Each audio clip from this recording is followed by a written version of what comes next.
people. We're here at the 7 o'clock hour on Eastern Standard Time for all the people who are out there checking in from the West Coast, checking in from Central Time. Ron, what's going on, man? How we doing today, bro? We doing good, brother. It's been a long weekend, man. Be ready to get to it. We got a lot to talk about, man. So let's just get it popping. Whole lot to talk about. These diss records is flying. Drake is who we thought he was, right? We're gonna talk about all those things, but business first, man. Rest in peace to Rico Wade. When I got the news, what was that, Sunday morning? I saw it through Killer Mike. I saw Killer Mike's Instagram, and he said, "Rest in peace to Rico Wade." And I'm like, "What?" For the people out there who don't know, I'm from Atlanta, Georgia. My whole hip hop experience comes from Atlanta, Georgia. Shout out to everybody in the chat. Thumbs up in the chat. We here live. Y'all already know what it is. My whole hip hop experience comes from Atlanta, Georgia, and it comes from the Dungeon family and what Outkast, Goody Mob, Witch Doctor, Cool Breeze, and even Backbone, Organized Noise laid down. And the nucleus of all of those things, for the people who know the history, it is Rico Wade. The dungeon itself is Rico Wade's mother's house, where they actually went downstairs. And if you've seen the Benzo or Beamer video, it's when they go downstairs and Dre is like deep in the dungeon for these many months amongst the Dungeon Dragon as we pass around the blunts. And they're down there ciphering, making beats, rhyming, bobbing their head. That's Rico Wade's basement. The whole red clay in that basement is what inspired Cool Breeze to come up with the term Dirty South in itself. Created a subgenre within a genre just based on this man's dwellings and just the way that him and his family opened up their doors to the Dungeon family and created this nucleus that gave us some of the greatest music that we ever got out of this city and out of the whole region and in hip hop in general. So I think people like Rico, he's probably a selfless individual. I've never met Rico Wade. Just did an interview with Gip not too long ago. Great dude. I've had conversations with Ray Murray. I've had conversations with Killer Mike. But from what I understand or just observe, I see that somebody like Rico doesn't go out there to get the credit that he deserved in life. And, we got to give him that, after his passing, man. It was really heartbreaking for me, man. That's the guy that Big Boy and Dre went to rap for, to actually get to LaFace and get to L.A. Reid. He was that conduit, not to go run on and on and on, but the man's history is very deep and he's extremely important to the city. It was an incredible loss to the city of Atlanta and just the music world in general. Right. And if you don't have Rico Wade, if you don't have the Dungeon family, Organized Noise, you don't have Atlanta music, right? So they were the architects of the sound, put Atlanta hip hop on the map, put it around the globe. The tributes were pouring out on IG. Dina Mardo, shout out to Dina. She knew Rico pretty well, and she put on her post that they would go to lunch, and he would say, "Thank you for Waterfalls for paying for this lunch." You know what I'm saying? So he did Waterfalls, where he did In Vogue record, Outkast, Soul Food. So rest in peace to Rico Wade and his family. We just wanted to give a shout out real quick because he was a legend. Without him, Organized Noise, Atlanta hip hop wouldn't be what it is. You know what I mean? It would be very different. You know what I mean? I believe in what Grandmaster Cass said. Like, somebody came to him and said, if not for you, this, and this wouldn't have happened. I do think Atlanta would have eventually had some sort of scene, but it wouldn't have looked the way that it did with those guys coming forth, with the effort that they came forth with. Southern Playalistic was very intentional. I think that Rico Wade is a big part of that as well. Again, he's the guy who was able to walk Goody Mob and Outkast as young men into the doors of LaFace Records and get them that opportunity that they got. Them being on LaFace made them very different than their rap peers. I don't know if you guys saw the interview that I did with Gip. He brought up something that I thought was very potent, and I never really thought about it. He said the fact that they were on an R&B label, they had to compose music and compose rap songs a lot different than their rap peers in 1994 and 95. They had to think about melodies. They had to think about, actual radio play because of where they were signed. They couldn't go out there and just make, the rappity rap stuff. They had to stretch themselves. And, again, Rico feeling like these young rappers could actually go to an R&B label and do what they did. He was a visionary, and we dearly missed. And he's, to show the new generation how much of a visionary he is, he's Future's cousin, or Future's his cousin. That's how Future got in the game. That's how Future got his start. So Rico is extremely important. And rest in peace to that man. You're never going to be forgotten, man. Hopefully we can get an Outkast effort, or at least a performance from the Dungeon family under these terrible circumstances. Yep. So shout out to Rico Wade and his family, man. We praying for y'all, man. Atlanta music will never be the same. So yo, let's just jump into the next thing, because everybody's waiting to hear us talk about this Drake. This Drake versus Ross, Drake versus Kendrick, Drake versus John Morant. Drake versus everybody. Drake versus everybody at the moment. So we're gonna jump into that. But before we do that, Mike, you want to talk about what we had lined up today on Facebook? Well, on Facebook, we actually started the greatest producer of all time tournament. And so I'm actually going to go through some of these results. I mean, it's the first round, so some of these matchups aren't going to be surprising to anybody. But one of the ones that's surprising me right now, Eric Sermon's beating Rick Rubin. Beating Rick Rubin handily. Yeah, it's about 172 votes to 84 votes. And then we got Boy Wonder's beating Sunny Digital right now. Manny Fresh is beating DJ Toomp right now. The Alchemist is beating the Beat Miners.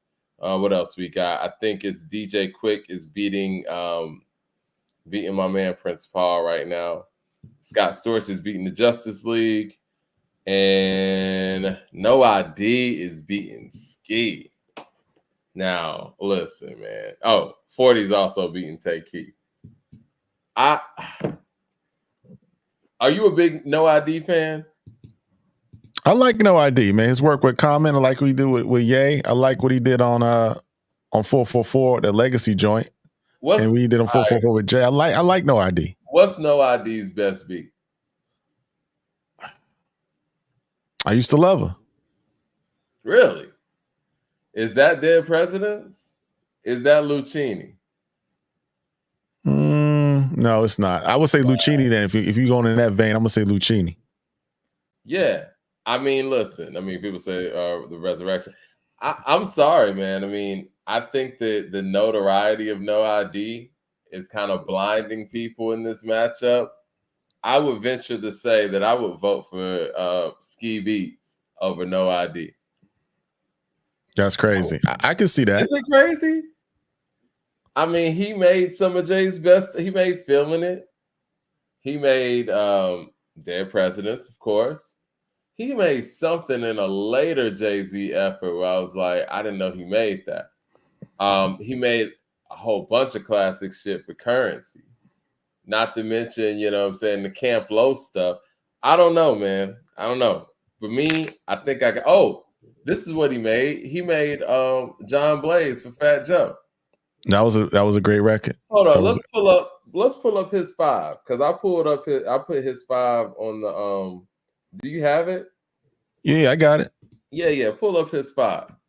So his 5 looks like Lucchini. You know how we do. Bahamadia, Lucchini, Feeling It, John Blaze, Dead Presidents 2. Nah, man. I got Ski, man. I think Ski's getting robbed right now. I don't know. I mean, DOA was hard. I mean, DOA is hard. He did Run This Town too. He did Run This Town too, right? I thought Kanye did Run This Town. I think it was a collaboration. I think No ID got some credit on that. They said he did Who You With on Volume 1. Nah, man, Ski's getting robbed right now, man. Like,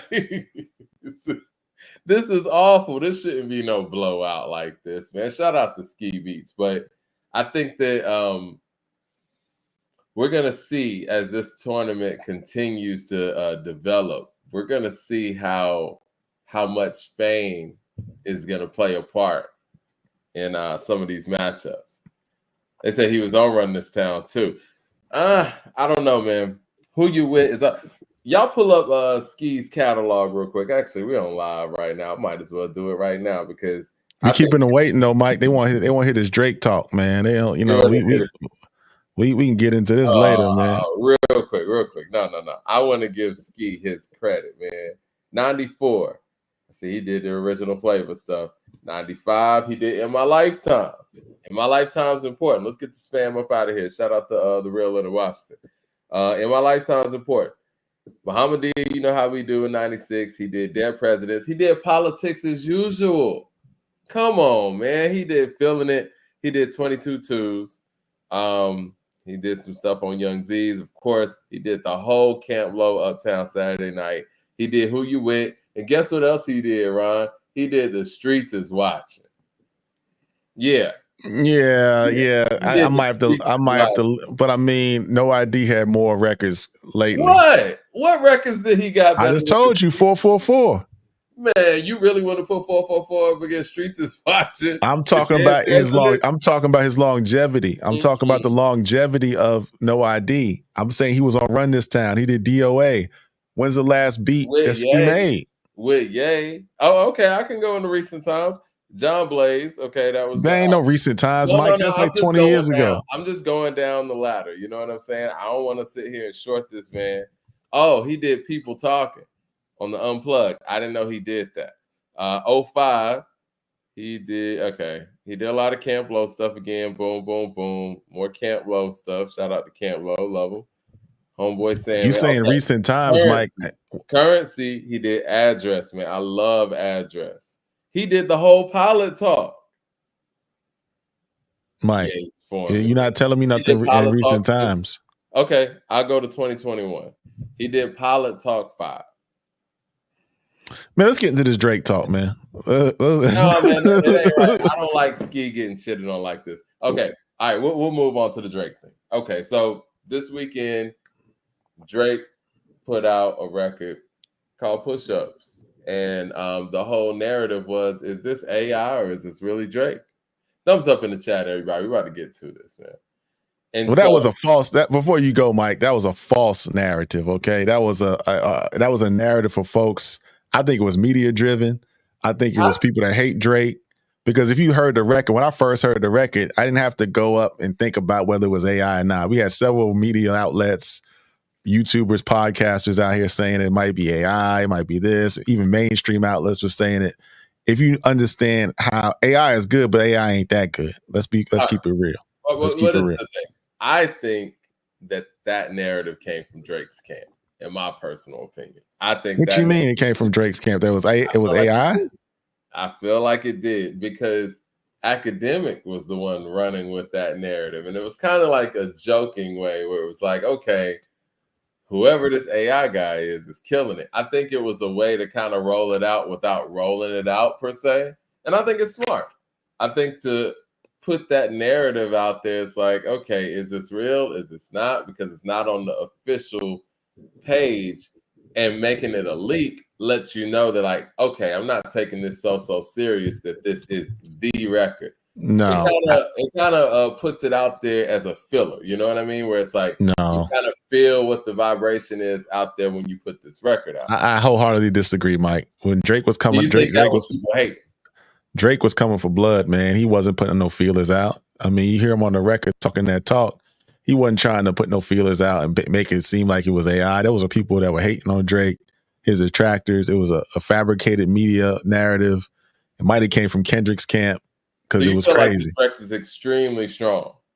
I feel like the record is strong, but I feel like I just don't like the fact. I'm gonna let you cook for a little bit. I don't like the fact that folks thought it was AI from the jump. If you hear the record, when I first heard it, I didn't have to do no deep analysis of it. It wasn't no AI, man. It was straight up bars. You can't. When I first heard it, I knew it wasn't any AI because, you know, I listened to rap enough and rappers enough and Drake enough.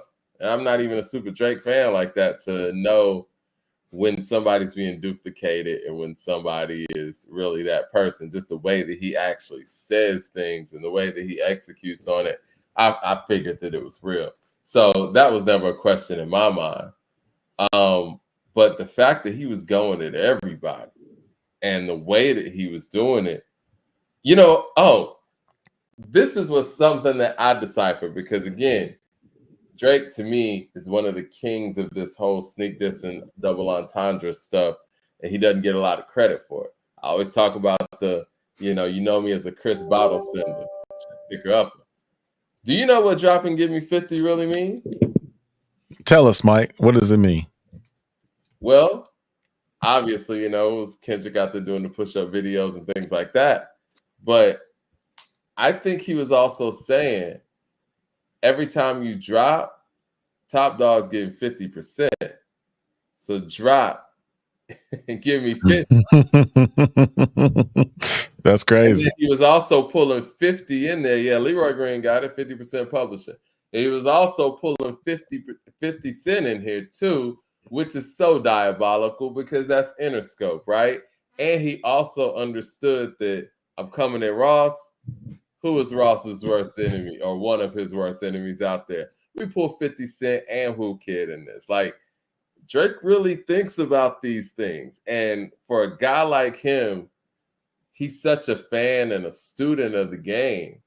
He's dangerous in these situations. Like, I remember when he did the whole back-to-back thing, he dropped it on a night, I think, that the Phillies and the Blue Jays played. He had Joe Carter on the cover.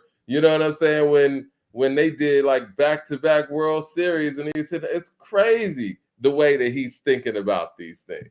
And it's not even no overanalyzation, because all of these things fit. All of these puzzle pieces fit. Do you think, well, let me go here, because one of the things that I think is distracting is the fact that Ross has totally engulfed himself into this war of words, when this really was supposed to be more about Kendrick coming with a response. I think that Ross coming with a response so quickly kind of makes me feel like Ross already had this response recorded. I think he did have the response recorded. I think Drake knew about the response, because I think when you hear the record, Drake is referencing getting his chain snatched.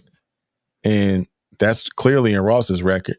You might think it's a reply for what Ross is saying to Drake's record, but it seemed like he anticipated that Ross was going to drop something, because he dedicated part of the record to Ross. You know what I mean? Yeah. And I think also that what people got to understand as well is this is another warm-up record for Drake. I mean, in my estimation, I don't think this was supposed to be the haymaker. I think this was him setting up Kendrick to get a response. Now, whether people think this is mid or not, and we could put that in the actual chat as well and put the poll out there. Do you guys think that this record is worthy of a response, though? Does Kendrick have to respond to this, or can Kendrick just sit back and let Ross and Drake go at it? Nah, Kendrick on that clock, and I want to put a ticker up. I thought he came out today, but sounded like Kendrick False to me. alarm? It was a false alarm. They said that was AI. It sounded like Kendrick, and people in the chat saying I hate Kendrick. That's not true. I actually heard the AI track today, and I kind of liked it. You know what I mean? I was like, this is kind of cool, but then I found that it wasn't him. But he's on the clock, bro. There's no way in the world you can get hit like that. And I said, I like the Drake record. I don't think it was flame. I don't think it was like he totally bodied him, but he's got round one easy. It's not even close. The Rick Ross response record was cool. I expect that from Rose, but he was in his pocket on that. But I just don't get it, because they made over 25 songs together. So I don't understand where this is coming from. It sounds like might be personal, might be over a female, but who knows? But I got to give Drake the round this weekend. I got to give Drake the round. I mean, the thing with Ross, man, all the glowing things that he's ever said about Drake and his career, as recent as a couple of months ago on Let's play that, Mike. Let's play that, Mike. I got it queued up. Let's play it. Fair use. Let's hear for the boss's mouth. Yeah, we chopped it up, so it's fair. It's fair use. We chopped it up. Hold on, let me find it. It's fair use, but where is it at? I don't know where it's at. Go ahead, You Mike. lost Go ahead and cut. I lost it. Okay, well, yeah, when you find it, you know what I'm saying, go ahead and pull that up. But yeah, it's his disses don't really connect as much because of all of the great things that you've said about him and the fact that, you know, you want to use the whole white boy thing, which, you know, some feel is cool, some feel it's not. You let this white boy, quote unquote, run around and say nigga around you so many times. So it's like, I don't know, man. It sounds, and I like Ross a lot, man. Y'all have listened to me speak highly of Ross before and his, you know, his catalog and verses and all of that. But when you come at somebody who you've held so high and spoken so glowingly about and talked about how he's in the 2 percentile of collaborators and artists and all of this, and then you discredit them, it just sounds bitter at that point. Whatever y'all got going on, like, I don't know where this stems from, but I think the approach for Ross's diss record towards Drake could have been a little bit different, because you can't say that he's not this and he's not that, because you just said over the years how much you admire this dude. So it just doesn't really match. And It's the not nose job thing, it's not adding up. the nose job thing is funny. The lipo thing is funny because I remember Flex calling out Drake. Who else he called out? It was like LL Cool J. Because you remember when Flex got on air or got on social media or whatever and was showing that he was getting liposuction and people was clowning him for it, and he was like, "Man, I thought it was cool because, you know, LL does it, Drake does it. Who else did he say does it?" But yeah, so that's already been put out there. So that was kind of fun, and I give it to Ross because he out there working out. You know what I mean? Like, he be trying to get right, and he's trying to do it the right way. So him coming to Drake for the plastic surgery, I thought was funny, and I thought that was cool. But all the other stuff, man, it's kind of like, it's hard to trash, dude, when you just, you know what I'm saying, have been talking so glowingly about him. You wanted to do an album with him. You wanted to do a collaborative effort with him.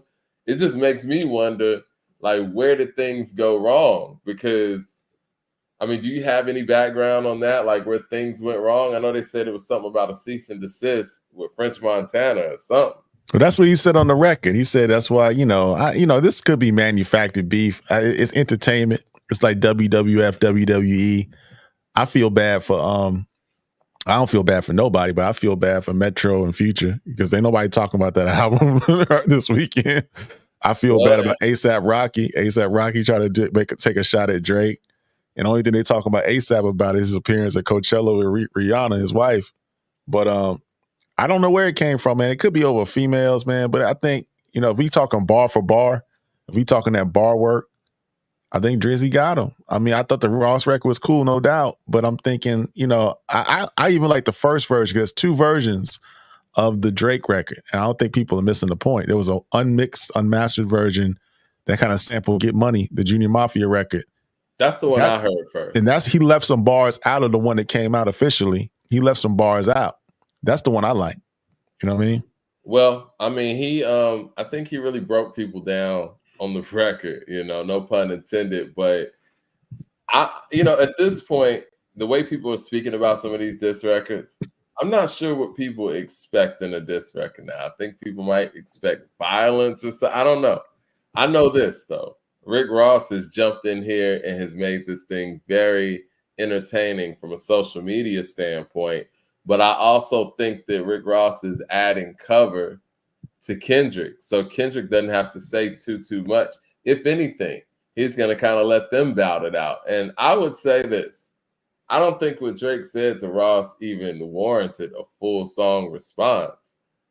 I think he should just let those guys from that era and that generation duke it out. Because, you have a certain era and a certain level of prestige. We shouldn't care who you unfollow, and it shouldn't lead to a beef because you unfollow somebody on social media. That just seems a little bit too. Sounds high schoolish, man. And the girl talk is funny. That's funny, man. I was with your girl. That's cool. That's OG Winston says Peace, fellas. Can we get a verse breakdown? You know what? That's what I was waiting for, man. You got some of the bars pulled up, bro? No, I don't got the bars pulled up, but if we can just go straight from the phone. We can do that, man. Let's see. Let's see who we got. All right. I want to do this. Let me pull up the bars, man. You gonna pull up the bars? Go for it. I'm gonna pull up the bars. Hold on. But now go ahead and find them on your end, Mike, and let's break it down. I'm saying he left out the verse. He left out on the version and on the last bar that he spit on the first version. He was like, he said something about big three. It's two of me. I had to leave you out. You know what I'm saying? It's a big. So he's not in the. He said Kendrick wasn't even in the big three. It's two of him in the big three. I guess with him and Cole, and he left Kendrick out. Yeah, he never said that in the record, and that's one of the things that I highlighted when First Person Shooter came out. He never even spoke about Kendrick being in the big three. That was Cole saying that stuff, and I guess Drake should have found that out then. But yeah, so he says, "I can never be nobody's number one fan. Your first number one, I had to put it in your hand." Future. Is that a Future, you think? That's that Future. That's that Future, and that's that. Probably what wasn't it? Was it he gave K-Dot his first number one too, or was it just Future? Well, yeah, it was maybe Future, but I think Poetic Justice did well. I don't know if it was a number one record, but I know it was a big record. He said that's for Future. Okay. I had to put it in your hand. You pussies can't get booked outside of America for that. I'm out here in Tokyo because I'm big in Japan. I'm the hit maker. Y'all depend on backstage in my city. I'm the hit maker y'all depend on. Backstage in my city. It was friend zone. You won't ever take no chains off of us. How the fuck you a big stepper with your size 7 men's on? Huh.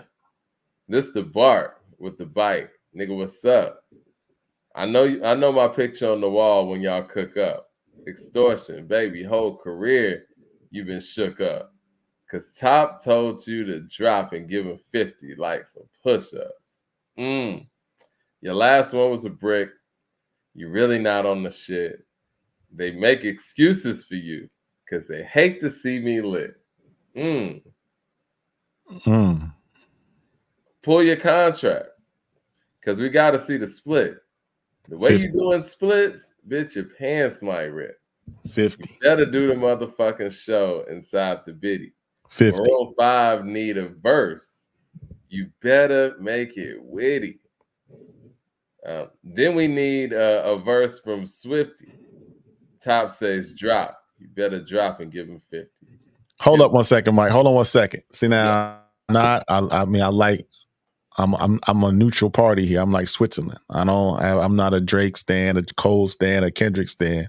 But then a couple shows ago, I say that K-Dot was on a lot of these records, this Taylor Swift record, this Maroon 5 stuff, and he ain't entering this battle right now. So, I think, Drake kind of hit him with something I was thinking about. You ain't no big three. SZA got you wiped down. Travis got you wiped down. Savage got you wiped down. Like your label, boy, you in a scope right now. And you gonna feel the aftermath of what I write down. I'm at the top of the mountain, so you tight down. Just to have this talk with your ass, I had to hike down. Yo, man. Big difference between Mike then and Mike now. What the fuck is this? A 12v1 nigga? What's Prince to a king? He a son, nigga. I didn't like that line now. Now that's one line I didn't like. I'm a big Prince fan. And Mike is over Prince, man. But no, that's not true. So we can have that discussion another day. But I just don't understand how Kendrick is associating himself. I didn't like that when he did "Don't Like That" on the Future Metro album. I don't see no. Kendrick don't have no Sign of the Times. Kendrick don't have no 1999. Kendrick don't have no Purple Rain. Kendrick don't have no, got Good Kid, Mad City, Diamonds and Pearls. And those records are not any of the ones I mentioned from Prince. So we talking apples and oranges, or apples and bananas, or apples and pineapples. Oh, man. Michael Jackson is the greatest artist to ever live. It is what it is. And Prince is probably, I'm just saying that Kendrick's not on. He can't compare himself to Prince on any level. That's all I'm saying. Oh, okay, I got you. And the only way that Drake is really comparing himself to Michael is just the chart stuff, I would imagine, right? Okay. Anyway, Metro, shut your ass up and make some make some drums, nigga. I mean, what are y'all thinking so far? I mean, the fact that this is my thing. All the subliminal stuff that's been going on, I gotta give Drake credit for jumping out the gate and coming at everybody. We haven't seen somebody come at everybody really since Takeover. Now, granted, the main target on Takeover was Nas, and that got handled when Ether came around. But when we think about it, the way that Jay came at Prodigy was never the same, and respectfully. He came at Nas, he came at the other people like the J.O. felonies that were coming at him at the time, and it was kind of warning shots to everybody that was out there who was daring to say anything. So this puts me in the mind of that, but Prodigy's a big dog, Nas is a big dog. But on this record, this guy's coming at Future, Kendrick, Metro, The Wknd, and Rick Ross. And John Morant. John Morant. I never liked 50's Piggy Bank record, but I can't think of a record where somebody went at as many big dogs as this other than Piggy Bank. Now, I never liked Piggy Bank, though. I like Piggy Bank. Piggy Bank was cool. It was cool. I didn't like it. I mean, it wasn't Tia Told Me. It wasn't Tia Told Me. It wasn't Tia Told Me. 50 had another diss record too on Wayne, Part-Time Lover. Oh yeah, it was hard. I mean, but see, the reason why I didn't really dig Piggy Bank like that, because you got Checkmate out there. Like, it ain't even close. Jada murdered him on Checkmate. Styles and Jada murdered him on Problem Child. That shit was crazy. James Smith with the $20 super chat showing love. He says, this was light, and Kendrick is now independent, so the whole 50% talk is irrelevant. Plus, he could be exaggerating numbers like he did for the 20V 1 bar and saying that he got Ross all his charting songs, which was a crazy lie. I mean, obviously people exaggerate the truth on these diss records, but I mean, most of Ross's charting songs that we talk about, and Ross said himself how great of a collaborator they are, Drake has a lot of involvement in. Now, granted, most of the Ross songs I love don't involve Drake. DMF, Rich Off Cocaine. They got some heat though, Mike. They got some heat. They got Diced Pineapples. They got Money in the Grave. They got What's the best record they made together? Is it Aston Martin music? I think the best record they're on together is I'm On One. No. Stay Scheming. I think that might be the best one. Scheming's crazy. Stay Scheming might be the best one. I might go with Stay Scheming. Shout out to the people in the chat saying the same thing. Yeah, they won't pop that. They won't pop that, but I think Stay Scheming might be the one. I like Diced Pineapples. I'm going with Stay Scheming. Money in the Grave was hard too. I mean, they got like 20. They got like 25 joints, man. They got like a whole bunch of shit. They do, and that's what makes me wonder, like, what's the root of this for real? But is Kendrick gonna respond? And he's got to respond. I don't want to hear any of this AI stuff. I don't want to hear like this is an old record, because that's another narrative that's out there too, where it's like, okay, this record is 4 years old or whatever. Like, no. That's what Drake said. That's what Drake said on the first version of the diss. He was like, yeah, go ahead and drop it or shut up. Well, the thing is, who hangs on to a diss record for 4 years about somebody? And like you said, man, it sounds like they say it's AI. Sounds like they really do have his picture up there when they cook up. Drake has gotten into this and I know y'all gonna say it's blasphemous. I hope Mad Max is in the room because this is his guy. Drake's turned into LL Cool J, man, where LL was the guy when he came in the game, other rappers were trying to come at. And he was almost, I won't say getting bullied by the, the Cool Mo D's of the world, the MC Shans of the world. Everybody was coming at LL because he was on top. And then it turned into one of those things where he became the aggressor. And he was the one taking people off the map. And I kind of see this in Drake right now. I don't know, man. How does Kendrick approach this? Because he's coming with straightforward stuff. Does Kendrick approach this on some lyrical miracle type stuff? Or does he come with like some hit 'em up type thing? Does he come with the aggression? Like, if you're in Kendrick's camp, knowing Kendrick's skill set, how are you telling him to respond to this? Or how are you hoping, I would say, that he responds to this record? You gotta go scorched earth, man. It ain't time to play. I mean, if you that guy like that, and you number one, numero uno, you gotta come blow for blow, bar for bar, hit him with a body shot, a hook, right cross, and go for the knockout. You can't come to play. You don't have one shot. That verse wasn't like that. And I think you still got to talk to Cole. You can't give Cole a pass. You still can't accept that apology and let Cole go on about his way. I think you should let Cole go on about his way. You can't because I think people still back into it. I don't think that's gonna look good for Kendrick. There's no point in even speaking on Cole at this point because he bowed out. He didn't bow out, Mike. I still, I don't think people still understand what I've been saying. The whole record, Might Delete Later, was about Kendrick. He only apologized for one record. He's dissing him on Pie. He's dissing him on Hunting for Wabbits. He's dissing him on Ready 24. I mean, well, he's saying he's not. Okay, all right. I'm just saying. So everything he said that he said he wasn't dissing him on those records. He didn't say that, but he basically saying what says you? What do you think? Was he dissing him or not? Let's be for real. It sounds like it to me, but he's not owning up to it, and he's sitting here just letting this.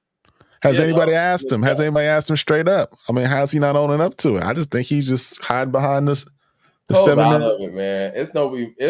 And I say this respectfully. It's no point in even speaking on Cole when it comes to this. You know what I mean? And do they line up though? Because 7 minute drills are a military reference, and we know, Drop and Give Me 50 is talking about the split in the contract, but that could be thought in military terms. Is that lining up? 7 minute drill, Drop and Give Me 50. I don't know. Could be a chess move. This is what I say, man. I think Kendrick, and y'all are gonna love me saying this, man. I think Kendrick needs a response like Eminem did the Sauce, like where he is. You remember the song that he was going at Benzino, or one of them. I think it was the second one.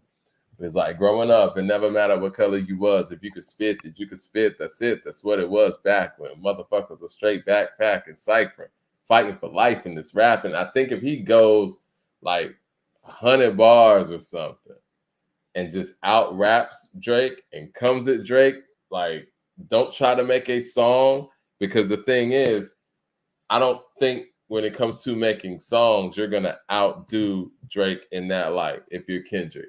But what you can do is out rap him. So I think you lean to your strength. You go 60 bars deep, 70, but whatever, and just go hard the whole time. I think that is the approach, in my personal opinion. Now, if Drake tries to come back and outdo Kendrick in that way, I don't think he wins that.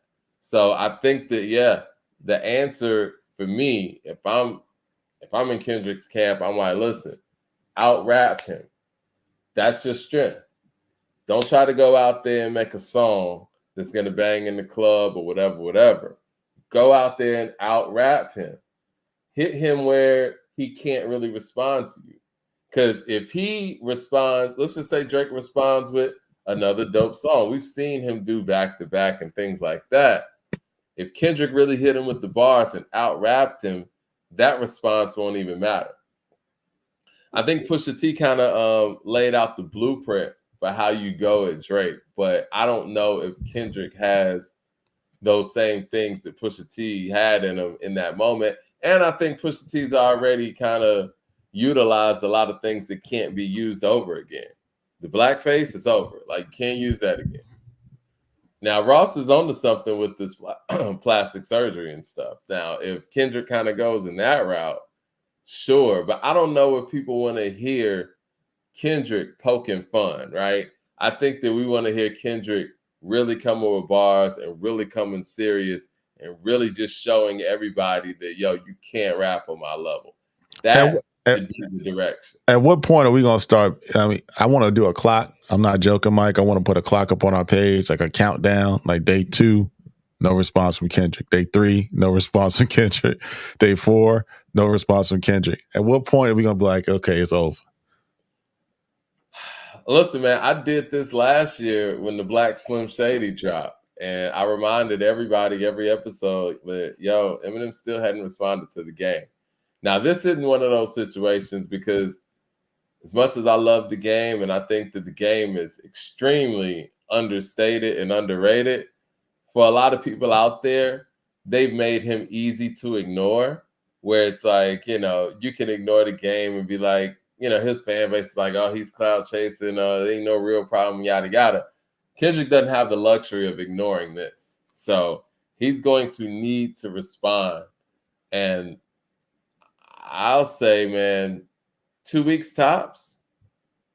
2 weeks. Okay. 2 weeks. You on the clock. It took Cole 2 weeks to respond. And honestly, in all fairness, it took Drake 3 weeks to respond to like that, to be honest. So I think that anything less than 3 weeks is just not being fair and just not being balanced.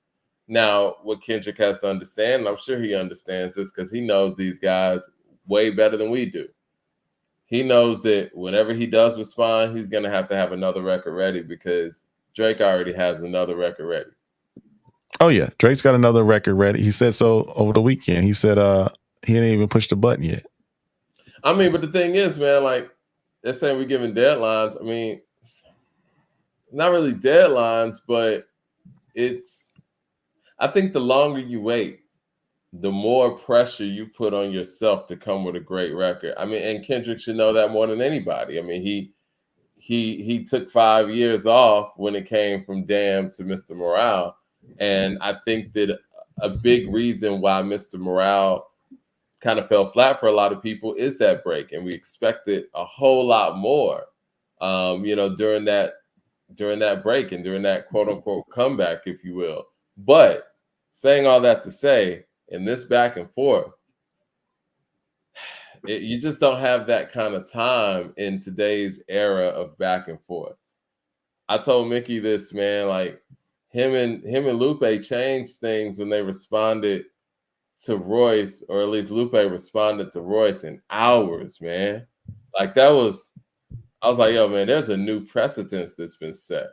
Now, granted, you don't want somebody like Kendrick to rush something like this because that's how you fail too. Jay-Z rushed Super Ugly. And I mean, it sounded rushed. And really, that's where the battle was lost.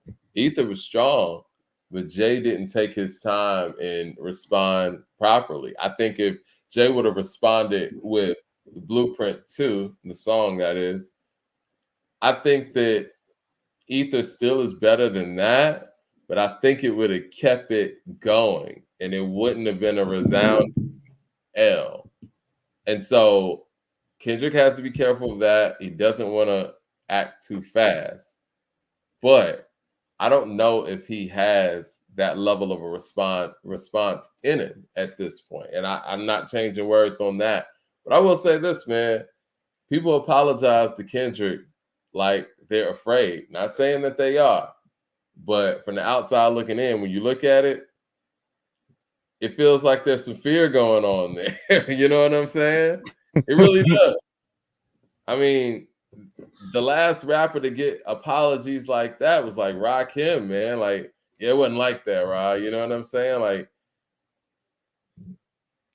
come into the camera, Rod. You kind of out of focus. I cut out of focus, man. I was reading some trolls, but you know, we were reading some troll talk. But anyway, I'm looking at this, man. I'm looking at this. I'm thinking he's got to respond. He's got 2 weeks. He's got 2 weeks. I think that's unfair. I mean, because everybody else had 3 to 4. But I will say this. I think this record has just sped up it sped up the whole process. Because when somebody comes like this, if you wait longer, it seems like you're trying to let this die down. But again, don't sleep on Drake, because when he dropped Charged Up, he gave Meek Mill a couple of days, and then he came with back to back. He was like, nigga, I done waited. I got another record for you. Now, Kendrick doesn't want that to happen. And see, that's the thing that I think Drake has put out there previously, where he can force your hand, because if you don't come in an adequate amount of time, he's not going to wait. He's going to come with another record, and then you're going to be 2 down. He's going to be 2 down. Drake's already said he got a record already ready to go. I mean, he got 2 records probably ready to go. 2 or 3. But yeah, I mean, I think that if Kendrick's smart, which I know he is, he got to have a record done by Friday, man. And like I said, man, hanging around people like Mickey Fax has made me look at this stuff different. These guys put together these songs in days, hours. And so I know as a fan, we look at it sometimes like, okay, well, you know, you could take weeks. It don't take that. It really doesn't. At this point, really, Kendrick should have a record ready. And he should, man. I mean, at this point, if you release a record in June, it might be old news, man. I don't know. It might, the media machine feed it. We gonna talk about it, but I mean, it's just Drake's at not this gonna point, let him do that. That's the thing, man. Like, if he don't drop, to be perfectly honest with you, if he doesn't drop by Friday, Drake's gonna drop another record. You think so? Yes, he should. He ain't got nothing to lose on that. Is he gonna drop a record against Ross or drop a record against Kendrick? Is he gonna respond to Ross at all? Ross is gonna get some bars, but it's just gonna be mainly Kendrick. Like on some, yo, I've been waiting a few days, nigga. Where you at? Or is he even gonna respond to ASAP Rocky, or you gonna let he's gonna ignore that joint? Well, what exactly? Remind me what ASAP said. ASAP was talking the girls talk. He was talking about, you know, I think he was talking about his baby moms and situation like that. I think he might have threw in it. He might be heartbroken that he got Rihanna or something like that. He said his last album was whack. I don't know when the last time ASAP came out. You know, I used to be I thought ASAP, when he dropped back in the day, was in that mix, but then he kind of faded to the back. I think the last thing he dropped was testing in 2018. Yeah, that's what it's 6 years ago. So I mean, a long time ago. People were talking about his verse for like a few hours. And then, listen, man, I got love for ASAP. I just don't understand why the pile up feels weird, right? A lot of people who really don't have anything to do with any of this stuff are kind of using this opportunity to go in on one dude. And they got to be careful about that, man, because you're making this one dude look huge. And the fact that he's willing to jump out there and respond in the way that he's doing and being as active as he is, like, I love ASAP, man, but does ASAP really want to go bar for bar, track for track with Drake on on some battle stuff right now? I don't really think so. I don't think so. He's the only battle-tested guy on a mainstream level in his era like this. I don't think so. And I think if I'm Drake, I don't even waste my time with it. I think I do respond to Ross because, again, they got over 26 records together. So I'm going to say something to Ross. I'm going to go at him. He said he was going to handle it in a little message he released on IG. So he going to take care of it. He said Ross is performing at proms for money and he's looking bad out here. So I would respond to Ross.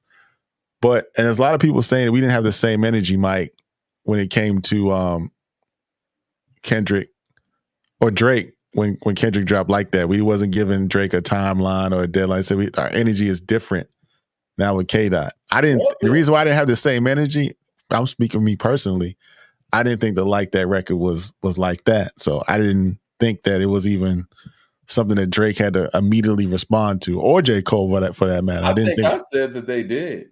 I think I remember saying that they did. I think I sat right here and said they got to respond to this. I said that this verse has heightened this whole. He was the first person to jump out there and stop all the sneak dissing stuff. You know what I mean? He really jumped out there, and it was very clear who this was about. And I said also, I saw Drake responding. And I think a lot of people at the time were saying this is about Cole and Kendrick. And I said, no, I see Drake responding. I wasn't sure about Cole because Cole's not really battle tested like that. And Cole didn't really approach the first person shooter record in a way like he was being disrespectful either. I think he just kind of got caught in the middle. Because again, he mentioned Kendrick in that record. Drake didn't. And so he was asking a question. I think a lot of people said, who's the best? Is it K-Dot, Drizzy, or me? He was asking a question. He didn't say Kendrick was like that. And he said the Spider-Man meme is like me looking at Drake. He's not talking about, I think the Spider-Man meme had what, 3 people Spider-Man in it? Or it had 2? It's 2. I mean, but see, the thing is, even with him asking it in a question form, that's safe, and for the people out here who are saying they're all mediocre, these guys aren't on a battle level. These guys aren't Tupac or Ice Cube or anything. They're not going to really go for the jugular in that way. But I think what you're getting from Drake is probably going to be the most aggressive of the 3. I mean, again, it remains to be seen with Kendrick because we haven't seen him in that sphere. We haven't seen him in the battle mode. Magic said it had 3 Spider-Man in it. So to me, that's a subliminal. He said the Spider-Man meme is like me looking at Drake. So if there was 3 Spider-Man in the meme, he's saying he's only talking about him and Drake as the best. So he's leaving out. I'm gonna have to agree with Kendrick on this. All that shit right there, that right there is just frustrating. Fuck all that subliminal shit. Say what you got to say. Well, they did. And he did, and then he backed down. No, he didn't back down, Mike. I'm still disagreeing with you. Back down. What? You think J. Cole's still in this or something? Like he backed Why hasn't he removed Pi from streaming services? Pi is about Kendrick Lamar. Why did he remove the 7-minute drill? I can't answer, but I can only answer that Pi is a diss record aimed at Kendrick Lamar. Hunting for Wabbits is talking about Kendrick Lamar. Ready 24. It is. He never said. No, in my mind is what I hear. He never said. What's the bar? In the chat. In the chat, is Pi a song? Is the verses in Pi on Might Delete Later? Is that against Kendrick Lamar? Mike, I don't understand how you don't understand that. It's simple. It's not. I mean, because he won't stand on it. That's why I'm saying that. Like, even if it was, he won't stand on it. So it's not. He's not going to go out there and own up to the fact that he might have been shooting subliminals at dude. He won't. Okay. But the one record that was clearly about Kendrick, he backed off of. So it is what it is. They're done. I mean, J. Cole's done in this conversation. Like, he's not coming back from that. And I like Cole, and I'm looking forward to the new album. But I think that this whole situation really did Cole, of all people, a disservice. Kendrick's the one looking the best right now, to be honest with you. I think. Is he really? Right now, yes. Kendrick's looking the best right now because Kendrick has that aura of what he can do and what he might do. And he has everybody scrambling. Drake included. Drake's out there with records. You know what scrambling? I'm saying? I don't think Drake is scrambling. I think Drake dropped some heat. I don't think he's scrambling. He said he ain't even pushed the red button yet. And I'm not, for the 5th time, I'm gonna say it today, I'm not a K-Dot hater. I'm not. Really not. You want Kendrick to lose bad. I don't want Kendrick to lose. I like to see healthy competition. I don't want nobody to lose. I don't have no horse in this race. I'm just saying looking the best right now. I can't say that. He hit the verse to set all this stuff No, off. the person that looks the best right now is the person that dropped the record and is standing on that record, and that person is Drake. He stood on the record. He said he ain't backing down. The record was dope, in my opinion. It wasn't it was a heat-seeking missile. It wasn't a nuclear bomb, but it was a heat-seeking missile. He did what he had to do. The first earlier version that leaked I thought was better than the one that was mixed and mastered that came out later. So I think the person looking the best right now is the person that's putting the pressure, and Drake's applying the pressure to Kendrick Lamar.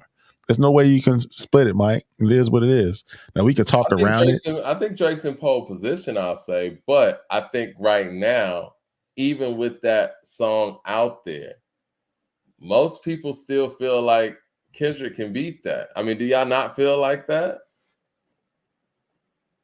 I mean, it'll remain to be seen. I still think Kendrick's in the best light right now because we haven't seen him mess it up. We haven't seen Drake mess it up either. But I think Kendrick's looking the best right now because all the attention really is still on him. But this was a great showing from Drake. Now, I want to ask people and put a number up in the chat. On a scale from 1 to 10, 10 being the highest, what do you rate this Push-Ups song as a diss record in the frame of what's going on right now? Like, what kind of showing would you say that this record is? I'm gonna ask you that too, Ron. Like, can I answer that? Can I answer that, please? I'm gonna give it a 7.5. Oh man, you weren't speaking on it like it was a 7.5. Yeah, I'm gonna give it a 7. I said it wasn't obliterating the game, wasn't the best diss record I ever heard. I mean, is it better than Tia Told Me by 50? I don't think so. But and I give that record 5 sample. That's different. I give that an 8.5. I give Tia Told Me 8.5. I give the Ross record. Let me rate the Ross record. I give the Ross record. I'm gonna give the Ross record a 6, a solid 6. I mean, that's just my opinion. I thought the Drake record was solid. Mike, what's your record? What you think? I think based on the circumstances and coming out the gate and actually being the first one to put out a full record and going at everybody, I give it an 8. Actually, I think that it took. I mean, especially with it being a setup record on top of that, I think it took a lot of guts and a lot of heart to go out there and come at all of these guys, and it didn't matter to Drake, what these guys were going to say in return. So I think it's one that needs to be responded to. It's beatable, but as a setup record, if you jump high enough to beat it, it's like playing spades, right? If you got somebody who put out the ace and you got the 2 of spades in your hand, sure, you could beat that. But this guy could be holding the 2 of diamonds, the little joker, and the big joker as well. So I don't know, man. It's one of those that, yeah, if you beat it, you're gonna have to jump up. But then when you jump up, you might be setting yourself up for whatever record is next. That's why I said Kendrick has to go out there and out-rap Drake. That's something that I don't think that Drake could go out there and respond to him adequately with. And yeah, I think that's the way to go. He has to do that. We know that OVO leaked that. And as far as that leak thing, yeah, I think that the record was quote unquote leaked on purpose. I think that was an internal thing. I think that the narrative of AI, I think that was coming from the camp internally. And I think they playing this right. I mean, I think they got Kendrick on his heels at this point, but I still think in the eyes of the public and the eyes of the fans, Kendrick's probably still looking the best, at least of all the other people that Drake dissed on the records, because everybody else, not looking the best. And I think Ross is doing too much, and I love Ross. I think his reaction is just too overboard to this situation. I think it's comic relief. I think it's some personal stuff going on with them, but it's distracting though, man. My thing is, man, like, Ross, step aside. Y'all handle that on some other shit. What we really want to see is Kendrick and Drake. This has been boiling up. We've been doing, according to hip hop, content about the subliminals that have been going on with this for years now. Drake and Kendrick have been throwing shots at each other for years now. And this has led up to a moment, and we don't really want Rick Ross coming in interrupting this moment. It's like when the Jay and Nas thing reached where it was at. Prodigy was a part of that too, but this was about Jay and Nas, so gracefully, step to the side and let these two guys battle it out for their generation, because that's what this is. And we said this from the beginning. This is the battle for who is placed where in their generation. Because we don't have any real records with all of them together to point to kind of say that. And unfortunately, J. Cole kind of removed himself from the conversation. Now it's just these two guys. It's just it's these two. Let me play that Ross snippet real quick. Oh, you found the snippet? Yeah, I mean, we want the main event, Ross, and no disrespect. And Drizzy, our relationship most definitely is real close. You know what I mean? I'm gonna be honest with you. It's like you and Drake got an album together. I'm gonna be honest. I don't know how much music we got, because it's so easy working with the homie. It's not a lot. I'm gonna be honest. We in the 2 percentile when it come to writers and creators. It's called a 2 percentile. The 2 percentile, y'all. Listen, if you're not ready for this, that's the album. That's the album. Walk out of the room. Somebody walk out the room. But the 2 percentile is when you walk into the room, you hear something, a beat, a production that you actually love. It can actually create it, think of it, create it, write it, and execute it right then. Me and Drizzy. Man, what happened, man? It was all good just a week ago, right? I mean, he said that they're very close, and yeah, he's a 2 percentile when it comes to actually writing. And now Rick Ross is questioning whether Drake writes his stuff. And again, I knew that these things were going to happen when it came to this battle, and I didn't want people to use that, did he write this, did he write that, as a cop-out. Shoot, now people are saying that, Kendrick got a writer. Now that writer has been discredited. Maybe that's somebody out here clout chasing or whatever. I don't think Kendrick Lamar has writers. I don't think he has any help with that. And honestly, when it comes to just the rap stuff, I don't really think that Drake has writers either. I think he might have more people around to bounce off ideas. They could probably come with concepts or feed him things like that. But this whole narrative that these guys can't write their own stuff, I think we got to stop that. And Rick Ross kind of debunked himself there, because now he's running with the ghostwriter narrative. But when he was sitting down there at Drink Champs, he was talking about how great of a writer that Drake is. Crazy. Well, we got our West Coast representative checking in. We got Leroy Green in the building. Hold on one second. Let me add him to the mix. Leroy here to stir up trouble, man. What's going on, brother? What's going on, brother? Definitely here to stir up trouble. You hear me? So what are your thoughts? Yeah, let's get right into it, man. What were your thoughts on Drake's response, and did he respond adequately? Drake's response? Mm-hmm. I like it. You know what I mean? Drake, hopefully I'm not too loud. I got a mic plugged in. No, you sound good. Okay. So I liked it. The thing about Drake is Drake can make a song that if it hits to the club, folks, they're gonna run that over and over and over. And that's the danger part about Drake. These are writers too. Drake is a writer. Ross is a writer. K-Dot is a writer. Anybody can win this. These guys, on any given day, they may wake up on the wrong side of the bed and just go crazy. So I like the Drake record. He's throwing jabs. When he's talking about dropping, give me 50, people thinking push-ups, and the visual of that is funny, right? But he's sending K-Dot a personal about that 50.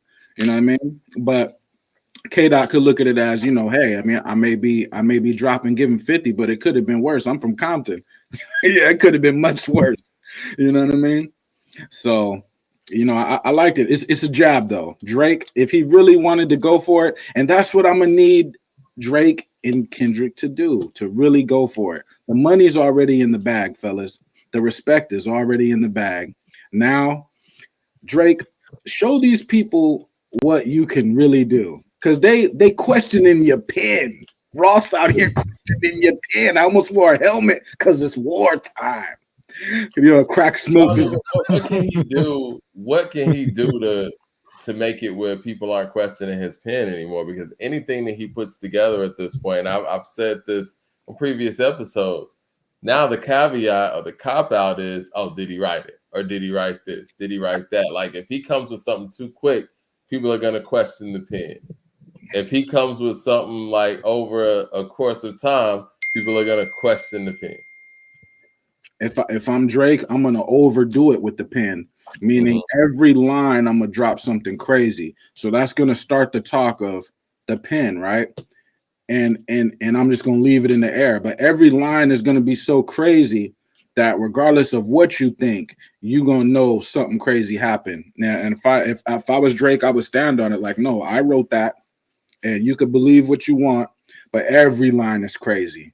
So someone with advanced skill would have to write that. Drake, I mean, does he need to go out there and freestyle? Because the thing is, man, like, I don't know what Drake can do at this point to convince people who already have it fixated in their mind that he has a right. I would say, folks, you can't even make it to 20% of where Drake's at if you're not incredible yourself with your own pen. It's not going to work. You know what I mean? Drake, the reason why he has people writing songs for him is because he's already at a certain level. He's already proven things to certain people. So it's the output. Drake has 200 hit songs or something. I don't know. I'm exaggerating or guessing. That's a lot. That's a lot. You can't do that. You can do that with writers, but you have to have an extraordinary pen too. And Drake, I believe, because when he first came out, nobody was copying him like that. The comeback season, he had to write that. I think that when he went out there and freestyled on the BlackBerry on Flex, he never lived that down, right? That happened. And we've seen people like Fabulous. I've even seen Method Man do that. And we also got to discuss the elephant in the room. There's a Yachty reference track out there now too. Okay. For what record? For what record, Mike? Help me out in the chat, guys. What record is Yachty's reference track out there for? Let's see. I gotta talk to K Dot though. Talk to K Dot real quick. I got K Dot, my guy, California. I'm gonna need Jumbotron shit. Okay. Jumbotron shit popping, yeah. I'm gonna need K-Dot to go to Compton, maybe wear a mask and some shades. And I need you to walk around Compton. I need you to get the milk crate and sit in front of the liquor store with the milk crate and eat sunflower seeds and chill and just get in your bag. I need you to, ride the bike through Compton, stop at the park, chill with the homies, slam dominoes with the OGs, okay? And then go in the studio and do what you need to do, okay? Stop playing with them. Everybody, when they call you out, that's the best thing. It was when they call you out, because now you're like, oh, I'm just going to unload. Y'all called me, Well, all right. So I said earlier what I thought that Kendrick's response needs to sound like. If you could tell Kendrick how to respond in this situation stylistically, what song would you use as a reference? Like what diss record from the past and hip hop would you use as a reference that you think Kendrick could pull off in this situation, or that, would be an appropriate response in this situation for Kendrick that fits his style? That's a tough question. But and back in the day when I'm gonna bring up Joe Budden, when he was going at Drake, I was like, oh, they light. Now, when I go back and listen to them Joe Budden records on Drake, he was really breaking Drake down. Like, he was really breaking Drake down. You think Joe Budden's series is the blueprint? Because he had like 3 records, right? Bro, Joe Budden, first off, the rhymes are on point. All the rhymes, he's holding the same rhymes for hella long, hella the same cadences or same rhyme points, right? But he just broke Drake down. Like, how You know, you just got to go listen to him. You know what I mean? Now, K-Dot, I do think people can overthink to it, right? Because if you're betting everything on one record, I don't think people should do disses like that. I think people should wake up on Monday, do the diss track. Tuesday, go back in, do another one. Wednesday, do another one. And you're just loading up. You just loading up. So if one hits, oh, I got another one. Then I got another. And you just do it until the other person bows out. Mike, let me answer your question. Can I answer your question, Mike, about how I would approach it if I'm Kendrick? I would approach it from a historical perspective. I would go to second round knockout. I would do it like Cannabis. Even though that record wasn't well regarded at the time, I would come with that energy. I would come with some Cannabis energy. And let's assume Cannabis's verse on 4 3 2 1 is a diss verse, as LL assumed it was. I would come out with that Cannabis 4 3 2 1 energy and a slightly better version of second round knockout. That's what I would do. So where do you think the second round knockout actually fell short, man? I didn't really like the beat like that. I wasn't a fan of the production on it. It was kind of okay. It wasn't. It was all right. You know what I mean? Second round knockout was the one for me. I guess I never really thought about the production because the song was so strong. I think that was the first. I think that was the first time that we realized that in this commercial rap game, there wasn't going to be anything that some rapper, who, especially an emerging rapper, could do to take a legend off the throne. No matter what you said, no matter how you did it. I mean, LL was, he had a sitcom. LL's a legend, still holding down Def Jam records, still selling records, still just, FUBU, had FUBU on his back, no pun intended. Yeah. It wasn't anything that Cannabis, an emerging MC who was an emerging great MC, could do to take LL out the game. That just wasn't going to happen. So I don't know. I think the second round knockout just showed us that it takes more than records. And I think where these guys stand, they're on that playing field, that level playing field with one another. One has the hits, one has the album credibility. One has the song making credibility. The other one has the bar for bar credibility. So I think that you just got to excel in what you do the best and see which one wins. I mean, who wins, the song maker or the bar rapper? When they're all performing at a 10. Yeah. That's why, and I think that, I hate to keep reverting back to this, but I think it's necessary. I think that the Jay-Z and Nas situation at the time lets you know that the bar guy is probably gonna win, and that really looks good for Kendrick. But what Kendrick has to do is he has to play into his strengths. What were you saying? The bar guy? What does that mean? You know what I mean? The guy who, I think we all know that Kendrick is regarded as a better lyricist than Drake. I think that, and I guess you took offense to the Jay-Z and Nas thing. What I'm saying is, at that time, Jay was more focused on making songs, while Nas was more focused on, the writing rhymes and the lyricism of it all. I think around Dynasty and Blueprint 1 and shit, Volume 3 as well, Jay was more focused on songs. He simplified his flow, his style, and all of those things. He didn't gear that back up into the Blueprint 2. You know what I'm saying? I don't think it matters what you say. I think people make up in their mind whether they like you or don't like you. When Cannabis went at LL, I took Cannabis side. Not because I have anything against LL, but just what Cannabis represented for me in my young mind was like a lyrical miracle. So I picked my side based on what Cannabis stood for, not the song. When Jay-Z and Nas went at it, people are picking whether they like Nas as a person or like Jay-Z as a person. As a person, they do not like Jay-Z because he represents money to them. So they're not picking that. Kendrick and Drake, they also represent things. Like people are going to pick, in their mind, Drake represents money. People are not going to rock with that. They're going to rock with Kendrick because he represents something else. So I don't think it matters. Now, to us, we can pick apart bars. The general public, they're picking the person. They pick the person over the song.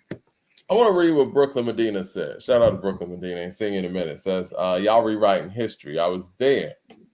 LL in New York didn't have the people. It was the spirit and the fight back that landed him even with cannabis, which equaled a win. LL delivered his response like an icon. I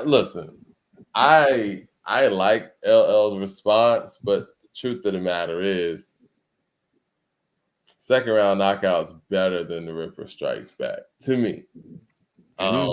I think so. I think the record, my favorite diss in the whole one, well, second round knockout's number one, but the song he had on the GOAT, Where I'm From, Where I Belong. That's a subliminal. It's not a subliminal, it's overt diss record. No, it's not subliminal at all. It sounded like LL. Like when I hear, call the paramedics and tell them that he pathetic, his lyrics ain't energetic, he's sweet as a diabetic, didn't sound like LL to me. And I felt like the Ripper Strikes Back, he just kind of took everything that Cannabis said in, second round knockout and just flipped it. 99% of your fans don't exist and things like that. And which is cool, but I think from a creative standpoint and a creative writing standpoint, I think the second round knockout would get the nod because everything on there was original. And he didn't set the right foundation to win that in the first place because LL told him not to put the record out. And LL told him what was going to happen if he put the record out. And it happened. You know what I'm saying? So rip the tap from your arm, kick you in the groin, stick you for your Vanguard award in front of your mom, your first, second, third born, make your wife get on the horn, call Minister Farrakhan, so he could persuade me to squash it. I say, nah, he started it. He forgot what a hardcore artist is. A hardcore artist is a dangerous man, such as myself. Well, 30 miles, on or off land. Yeah. I mean, that's tough to beat. But see, the thing is, though, and I think that if the LL and Cannabis thing happened in this era, in the internet era, in the digital era, it may have went a different way. Because I always question, why did Cannabis stop? He should have responded to the Ripper Strikes Back. Yeah. I don't know if he was told to not respond or if he recorded something that, never saw the light of day. But in the digital era, I don't think that would have happened. You know what I'm saying? There would have been a freestyle that he pulled up on. Can you imagine a LA Leakers freestyle with 98 Cannabis? My God, man. If Cannabis really wanted to go in, he would just destroy the algorithms of freestyles. He'd be up there rapping for 20 minutes, bro, of the most craziest stuff you ever heard. Yeah. But see, in my mind, and maybe that was just young me listening to, me and being really impressionable and listening to somebody like Cannabis. I knew LL and I knew, what LL stood for. But I didn't think LL bar for bar stood a chance against a rapper like Cannabis, but he ultimately won. And I think that he got swag. That kind of lets you know that just spitting bars, especially when it comes to diss records, it's just not enough. I mean, it's about energy. It's about, conviction, belief in what you're saying, and the bars that you're coming with. So yeah, I think with that being said, I mean, who do you give the edge in this situation? Who you got up right now? The Ross came in and the gate and was I was like, whoa. Oh, we ain't counting Ross. Ross is something. We ain't counting boss. You like the Ross record like that? Yes. What do you like about it? The exhaust from my pen and pad, Ghostwriters or something. So I said, okay, hold on, Ross. Hold on. Okay. You gotta relax, Rose. Now a white boy, he come to the park and wipe down. You ain't got no Chevy. You said oh come on, brother. The white boy want to kick it with the niggas. I said, Ross. But I just like how he came out of nowhere. Of course, ain't nobody's chains getting snatched. We can dead that. You ain't nobody's snatching Ross chain. I could, you know what I mean? Nobody's snatching Drake chain or Kenny's chain. No chain. But when you see me, then check me. I said, we speaking directly. I said, come on, Ross. You know, but I just like that record. They're all at an equal level. K-Dot, he can get busy. K-Dot can get busy if he really wants to. He knows what he's doing. Well, he's gonna have to at this. He can get busy. So I don't know who I would if I had to pick somebody, I might give Drake the edge because I feel like Drake can attack multiple times. Like he could go in, and then you come back, and he may go back the next day, and he can keep attacking if he wants. See, other people, they have to stop, think about it. Drake is not having to think about nothing. He can just attack if he wants to. You know what I mean? So he's it's battle tested, you know. And I will give Rick Ross that he's battle tested too. Like him and 50 and what he went through with G Unit and all of that. Like he's battle tested. This is battle tested. Got to see what Kendrick's made of. Yeah, and I think Kendrick, you know, he's a nice guy. You know what I mean? He really, but you know, so this time Kendrick, I think you just gotta just come out and go for it, man. I don't know if Kendrick's a nice guy. I think J. Cole's a nice guy. I mean, I think Kendrick has always put his foot on the neck of his generation. And this is the time to really finish it all off. There's one guy left. Yeah. It's one guy left. Like, you know, in peace to Big Sean, but you know. And wait a minute, Mike. Wait a minute, Mike. Say that again. What you just? One guy left. No, say what you said before that. I didn't quite catch that. What you just say? I said that Kendrick has pretty much been, you know, coming at people in his generation the whole time. I wouldn't frame him as a nice guy per se. I mean, you go back to the Control verse. You go back to. Man, I mean, he's how long was the Control? How long was that everybody. Control verse, Mike? Yeah. How long ago was that, man? Yeah, I mean, it was a while back, but again, as academics said at the end of the Drake record, what top 5 are you smoking on, Kendrick? Let's be for real. That too. I'm just saying. Let's be for real. That's not nice guy talk. He said nice guy stuff, but he don't have his foot.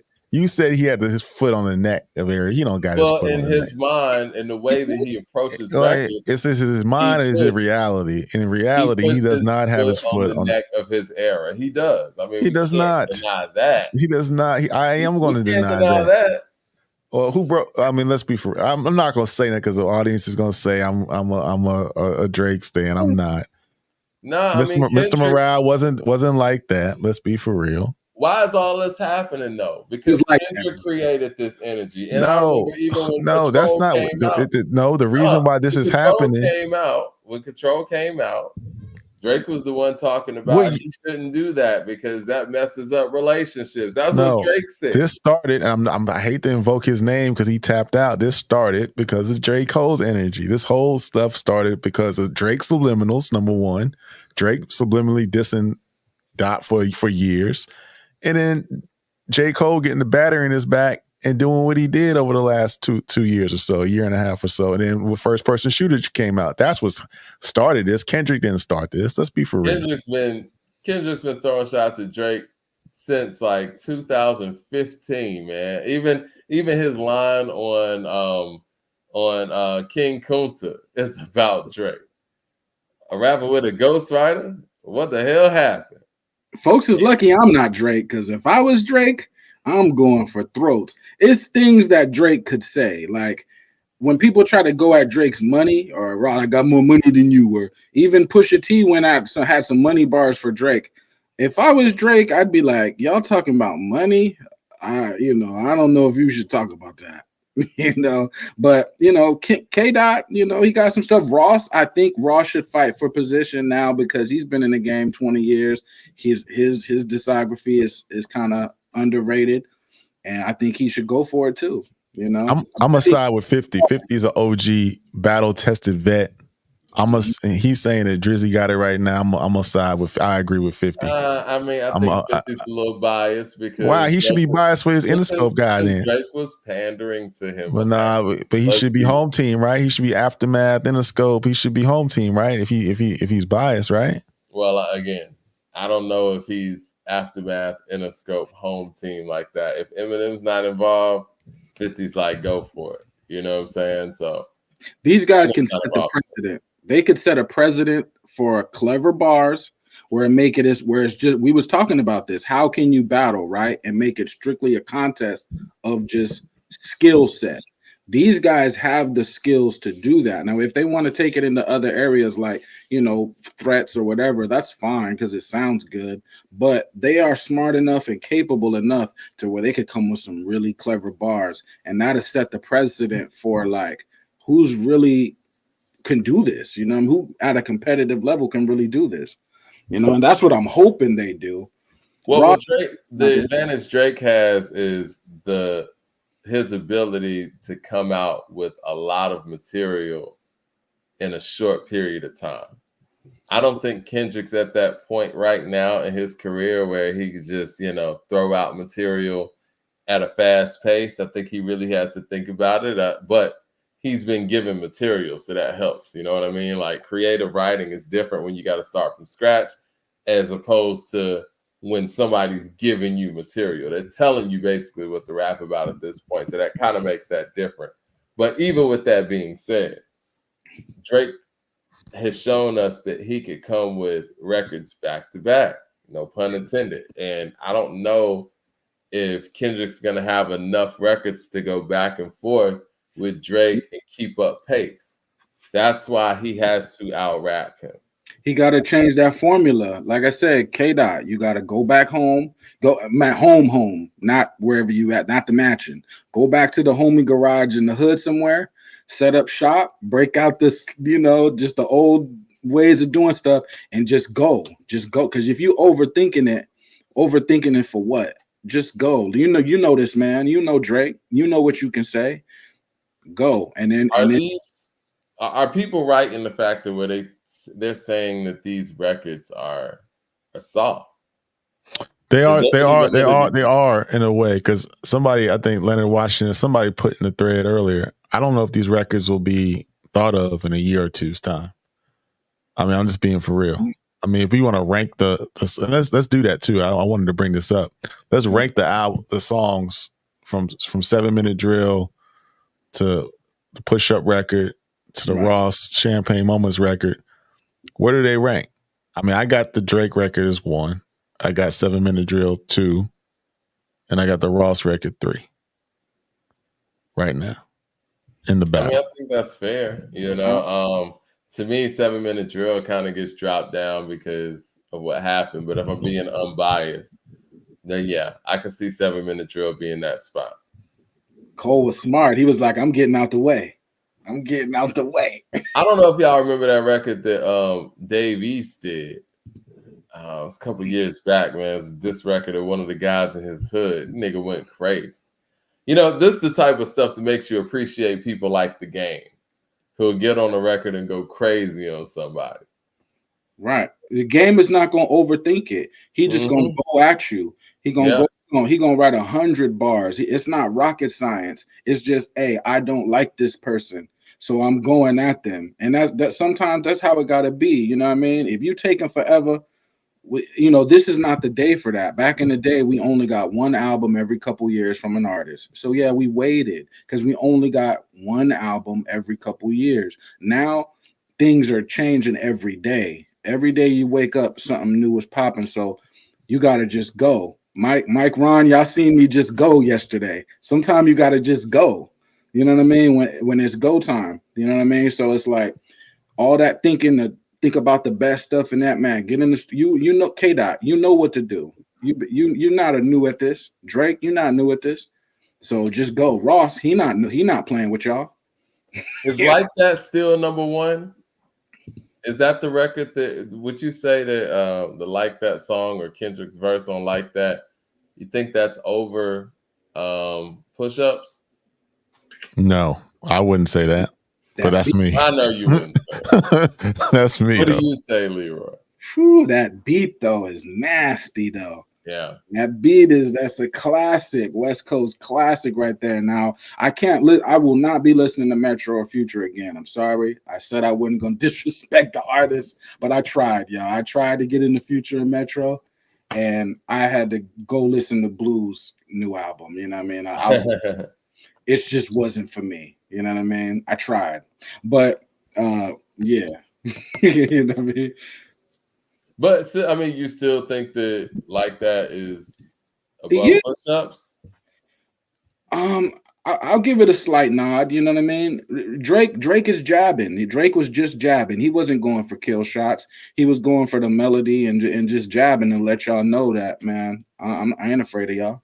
You know I what I think mean? the energy that Kendrick had on like that, he's just got to keep that same energy, and I think he'll be fine in this matchup. To be honest, I mean, I think he's in pole position. To be honest, now I think the one disadvantage he has to hurry up, because if Drake drops another record, it's over. If he does that back-to-back thing that he did to Meek, where it was like, yeah, I gave you this time period, I'm coming back again, and you still ain't hit me with the first one. If he's able to do that to Kendrick, it's gonna be tough to come back from that. I'll say that. I think he got 3 songs lined up. He's gonna be a three-peat. Back to back was the first situation. He did back to back. I think he's gonna have 3 records. Well, it's a slippery slope too, because you got people got to understand, man. Kendrick has Eminem-ish fans. It's that Interscope machine. So if you come out here and you're too thirsty, then people will be like, "Oh man, you cloud chasing, or you trying too hard, and this and that." I don't think he needs 3 records, but I think if he shuts him down with 2 quality records before Kendrick can respond, I think he's fine. No, strategically, what he should do is doesn't respond in a week. You set the clock. Every day I would keep coming on my social, be like day 2, day 3, day 4, day 5, day 6, 7, 8, 9, 10, 11, however long it takes to respond. Then I would put out another record. Say it took you 11 days. I call it 7 days later or 8 days later or 2 weeks later, whatever it's called. And that you got to space the records out. I wouldn't do another record tomorrow, but he may deviate from his course and address the Drake situation. Because again, Drake and Ross, we did this last year, Mike. We talked about who could Drake do collaborative albums with. Did you want to see another Future album? Did you want to see another Savage album? Did you want to see one with him and Wayne? I want to see personally him and Wayne do a collaboration album. But most people were saying him and Ross should make a record together. I said him and Wknd. It was him and a whole bunch of different people that Drake could make records with. And to think that we never probably hear a Ross and Drake record again. I think they'll be fine. No, Ross went too far. You got your nose job because you didn't want your nose to look like your daddy's. So that's Ross. You gotta relax. Ross is going crazy, and that's the Michael Jackson too. Michael Jackson, the nose thing. I didn't think about that. Yeah, I didn't think about that correlation. Come on, man. You gotta be. Man. Kids just got to keep that same energy, man. I mean, and that's just what it is. And speaking of Cole, real quick, he had the best verse on the Future Metro album the weekend. It's Quiet as Kept. That's the best record on there. Red Leather is the best record on that album. Quiet as Kept, and Cole had the best verse on the entire album. But it's overshadowed by the beef. But I mean, it kind of made me forget about the weak apology. I kind of like, well, damn, that's how he's spitting. I can't wait to hear the fall off now. That's just me, I didn't forget about it. Mike not forgetting about it. Nah, I didn't forget about it. I like the feature, and you know what? Some of the production on this Metro and Future, I guess part 2, if you will, it's pretty dope. But again, I think this is Future doing what he does when he goes out there and makes a rap album and then turns back around a couple of weeks later and does more of a melodic album. And not Kendrick, Future kind of lives in his own lane with that. I wish that him and Drake didn't get into this back and forth. I think it's very unnecessary, and I don't think there's a winner in this. I don't think Future nor Drake wins in a back and forth like this. I think this is kind of more fuel from whatever Metro has going on with Drake, to be honest. And Future's kind of just along for the ride, but it's a decent effort. I mean, it's something to ride to. It sounds like Miami to me. You know, it sounds like something that you ride to. It's hard to really pinpoint Future as a lyricist or as a rapper, if you will, because there's so many dimensions to how he creates songs. And it's not a lot of his contemporaries that we can really compare him to in that way. Somebody said in the chat that we're skipping Pusha T. And I would never want to skip Pusha T, man. I love Pusha T. And what he did in 2018 when it came to the Drake situation and Drop Daytona was phenomenal. Do you think that there was some lessons that Drake learned from how the Pusha T thing went down? And what do you think that he probably learned that he won't, fall into again? I don't know what Drake could have learned from that. Now, again, my takes are a little bit different. I heard the Pusha record. I wasn't jacking it like that. I was like, okay.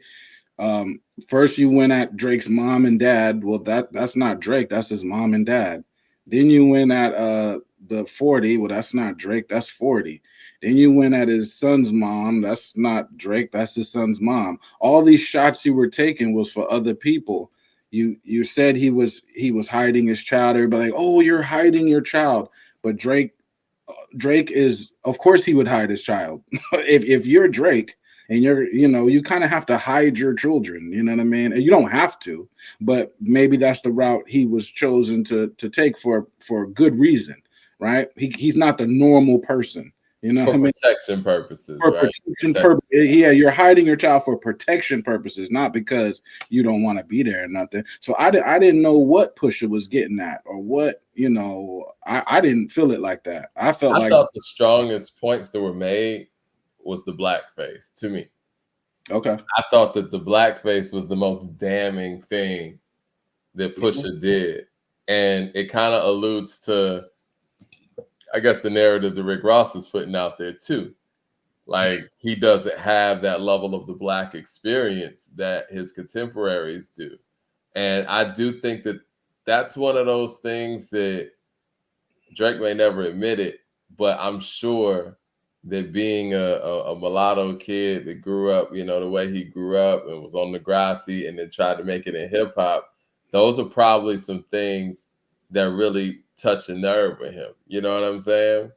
And if you remember, when Pusha T put that out there, the one thing that Drake did respond to was the blackface thing.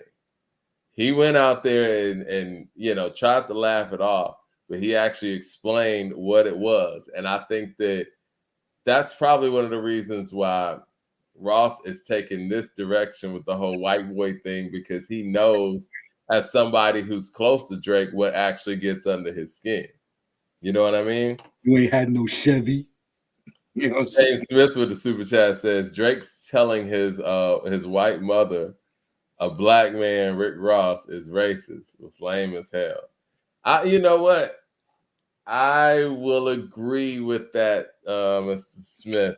I didn't like Drake going out there calling Rick Ross a racist and putting that narrative out there. I understand what he was doing, but I didn't like that either. What did you guys think about that? That's corny. We know Ross wasn't trying to be racist. He's clowning. Oh, you the white boy.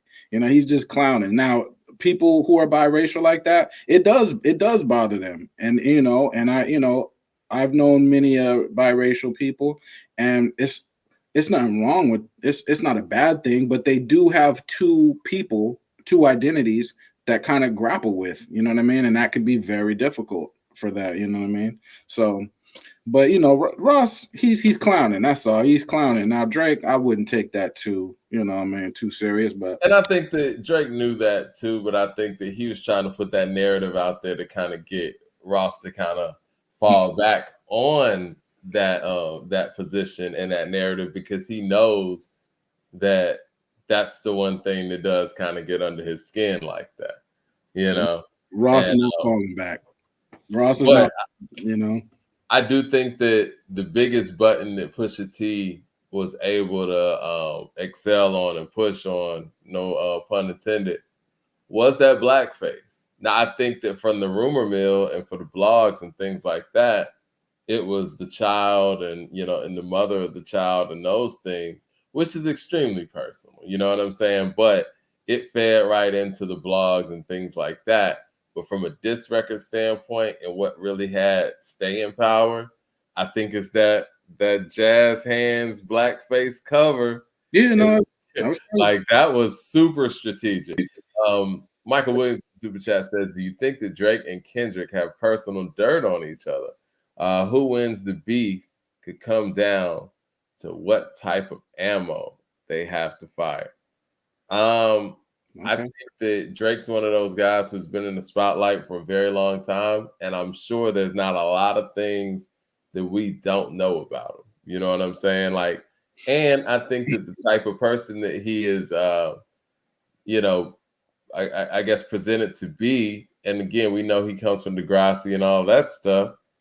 What exactly can you say to ruin Drake's credibility at this point? Now, Kendrick, on the other hand, I think that, you know, I mean, I don't know what it could be, but he's so private that if there were something that the world didn't know and would be shocked by, it would probably hit harder than if it were Drake. You know what I mean?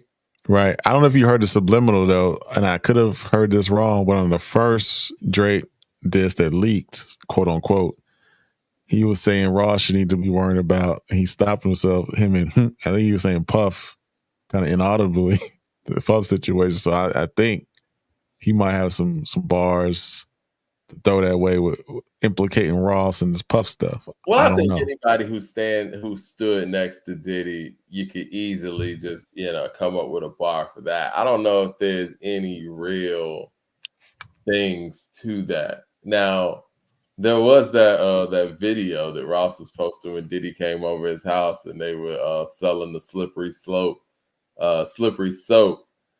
car wash. Not detergent. What do you call it? Car wash and solution or whatever. Yeah, solution. That's the word I'm looking for. So yeah, I think that that's one of those things. It was just funny online. It was funny when it happened too, but I don't know, man. I think anybody who's ever been close to Puff can, you know, you could say that line about, and I don't, unless there's something hardcore on there. Maybe that's something that that Drake was alluding to. That's what 50. That's I think 50 is alluding to it. You know, yeah, that might be one of those. You know what? Did you know what? Well, you know who? Keep that between me and you, type of thing. Yeah, I don't think they need to be worried about something coming out. Now, the only thing I've seen where Ross folded was back in the day with the CEO thing, and I wish he didn't fold in that situation because he saw what people were trying to do. They were asking him questions about it, and he said, "Nah, he should have just say yeah, like yes, I was CEO." Now, if you do your history on where I'm from, what gang I'm from, and you do the history of the interrelationship with the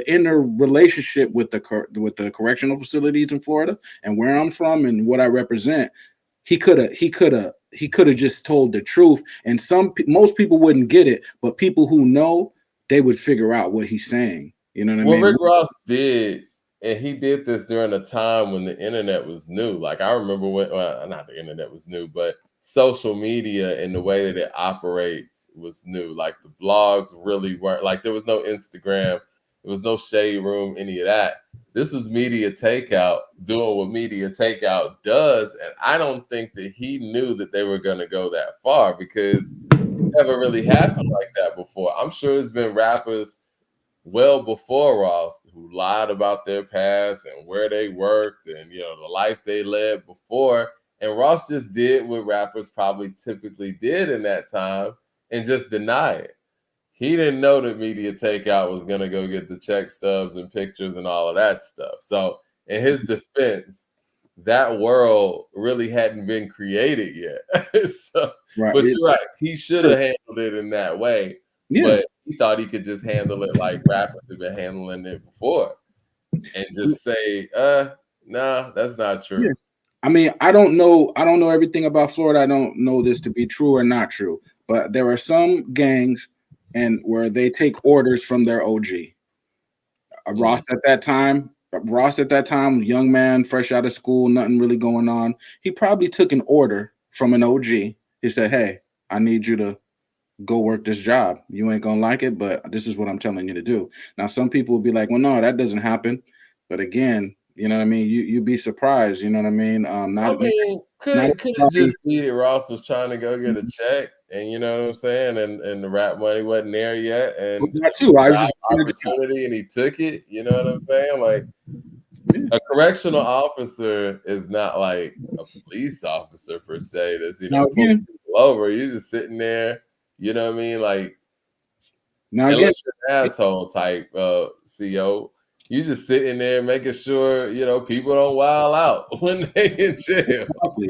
And in certain places, now people ain't got to believe me or whatever, but in certain places, they do investigations on people that are COs. And what they find out is these guys ain't no cop guys. They came from an organization in the street, so people, they don't have to believe. Is this like The Beloved that you're talking about?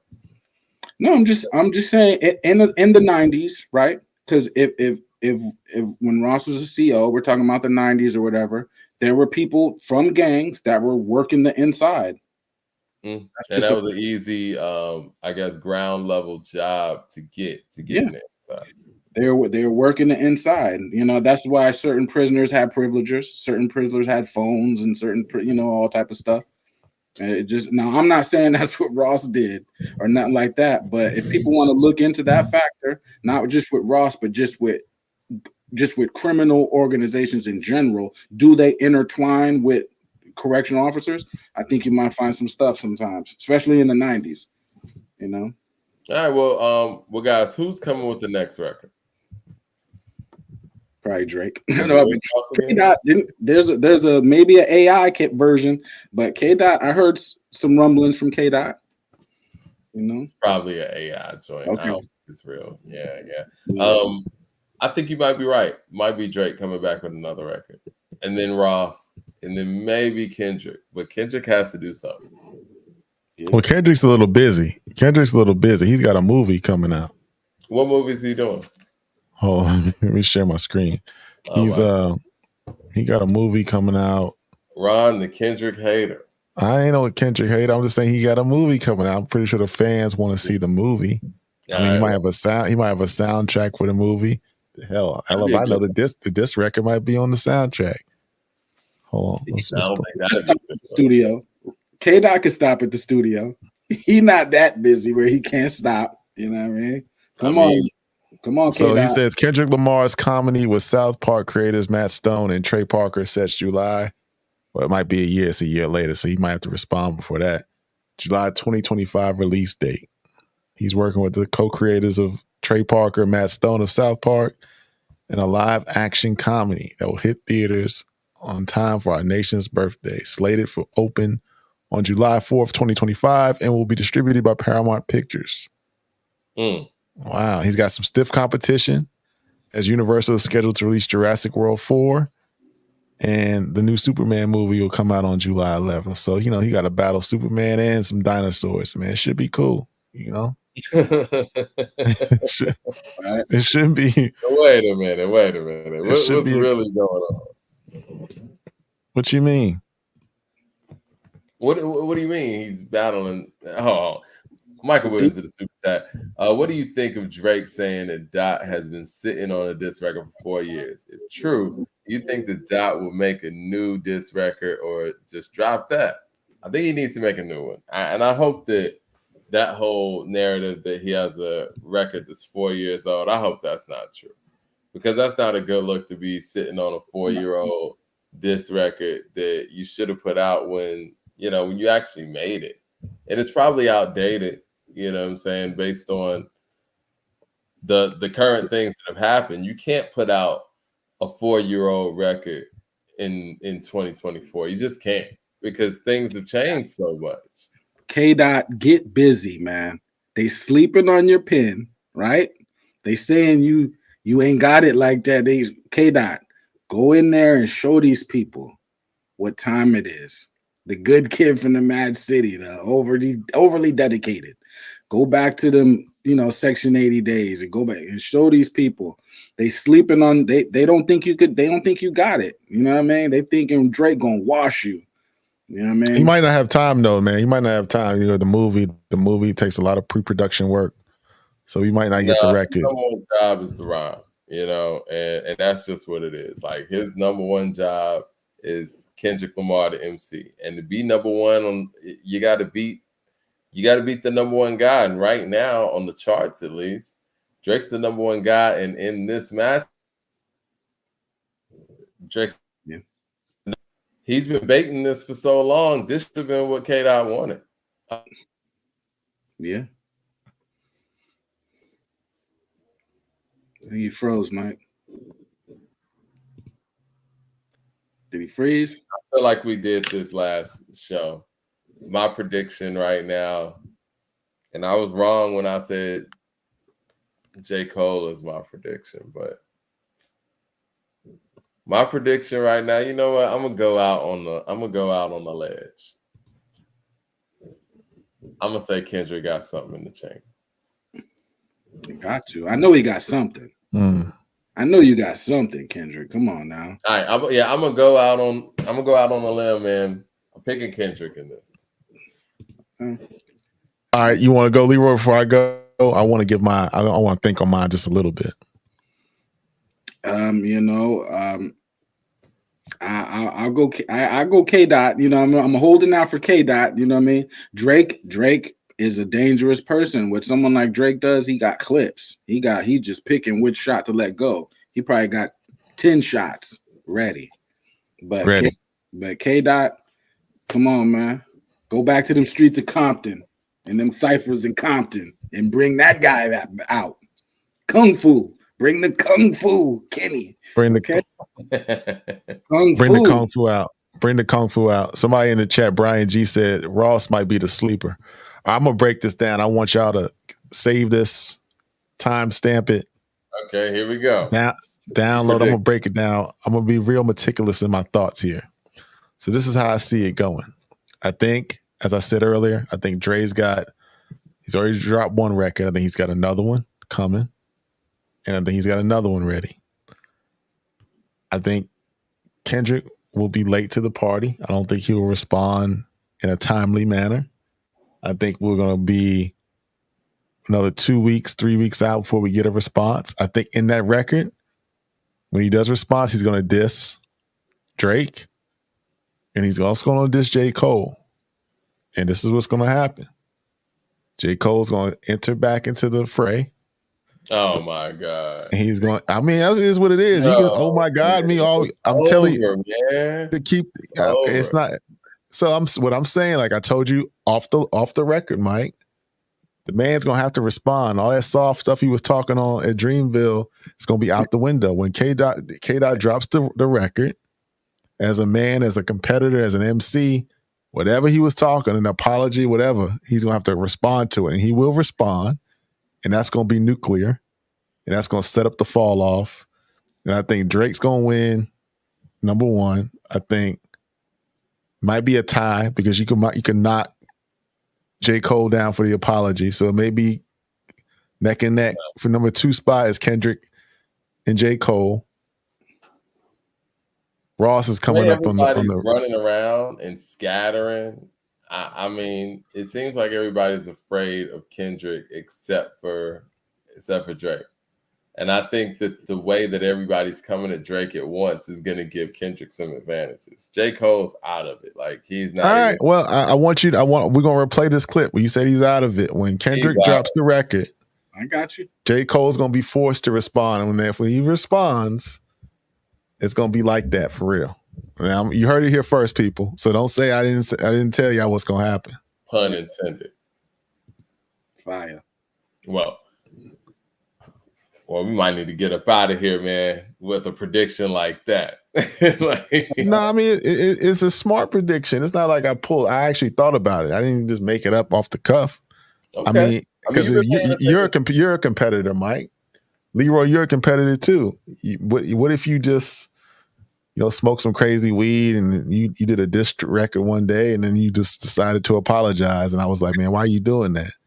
And then your homie, then Leroy drops his record and it's out. Then this other cat responds. Mike, you not gonna respond? You just gonna let it ride? Even though you did a foolish thing and apologizing in the first place, you're gonna have to respond.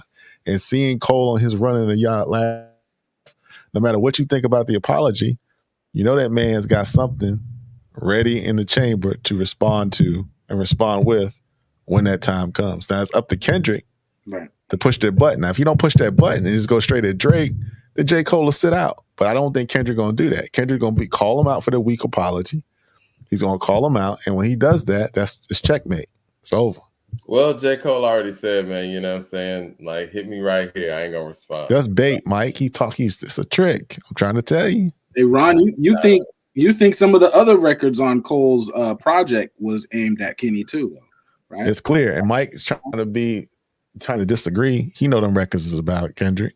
I mean, they could be, but if he's not gonna stand on it, they're not. You know what I'm saying? Have you asked? Who's asked them? Who's asked? I mean, someone should ask him. I mean, we don't have to. We know what the records are. Anything. It would be nice if Cole stayed in it because skill-wise, Cole could do a lot out here. You know what I mean? So maybe he's just not confrontational, but I think those verses he wrote on the project were like they could have been aimed at anybody, like if the shoe fits types bars. You know what I mean? I mean, Ron just didn't want to let go to the fact that J. No, I ain't trying. I ain't attached to that. I ain't attached to that brother like that. I'm just saying. I mean, not like that. I'm just saying that you want him to be in the mix of this, and he's not. No, I'm looking at the board, and I'm seeing the plays 5 to 10 steps, 5 to 8 moves ahead. I'm thinking. I don't think the apology was really sincere. I don't know why he apologized. I don't know where the call came from. I think it was. I just don't believe it. It didn't sound like a person that was sincerely apologizing. It sounded weak. It sounded like an actor reading a script. And I know when Kendrick, we want to talk about not to interrupt you, but we want to talk about somebody being on the clock. How long does J. Cole have to say that this apology is a farce? No, he's waiting. He's playing the game. Wait, what is that? He's playing the game. He's waiting for Kendrick to make his move.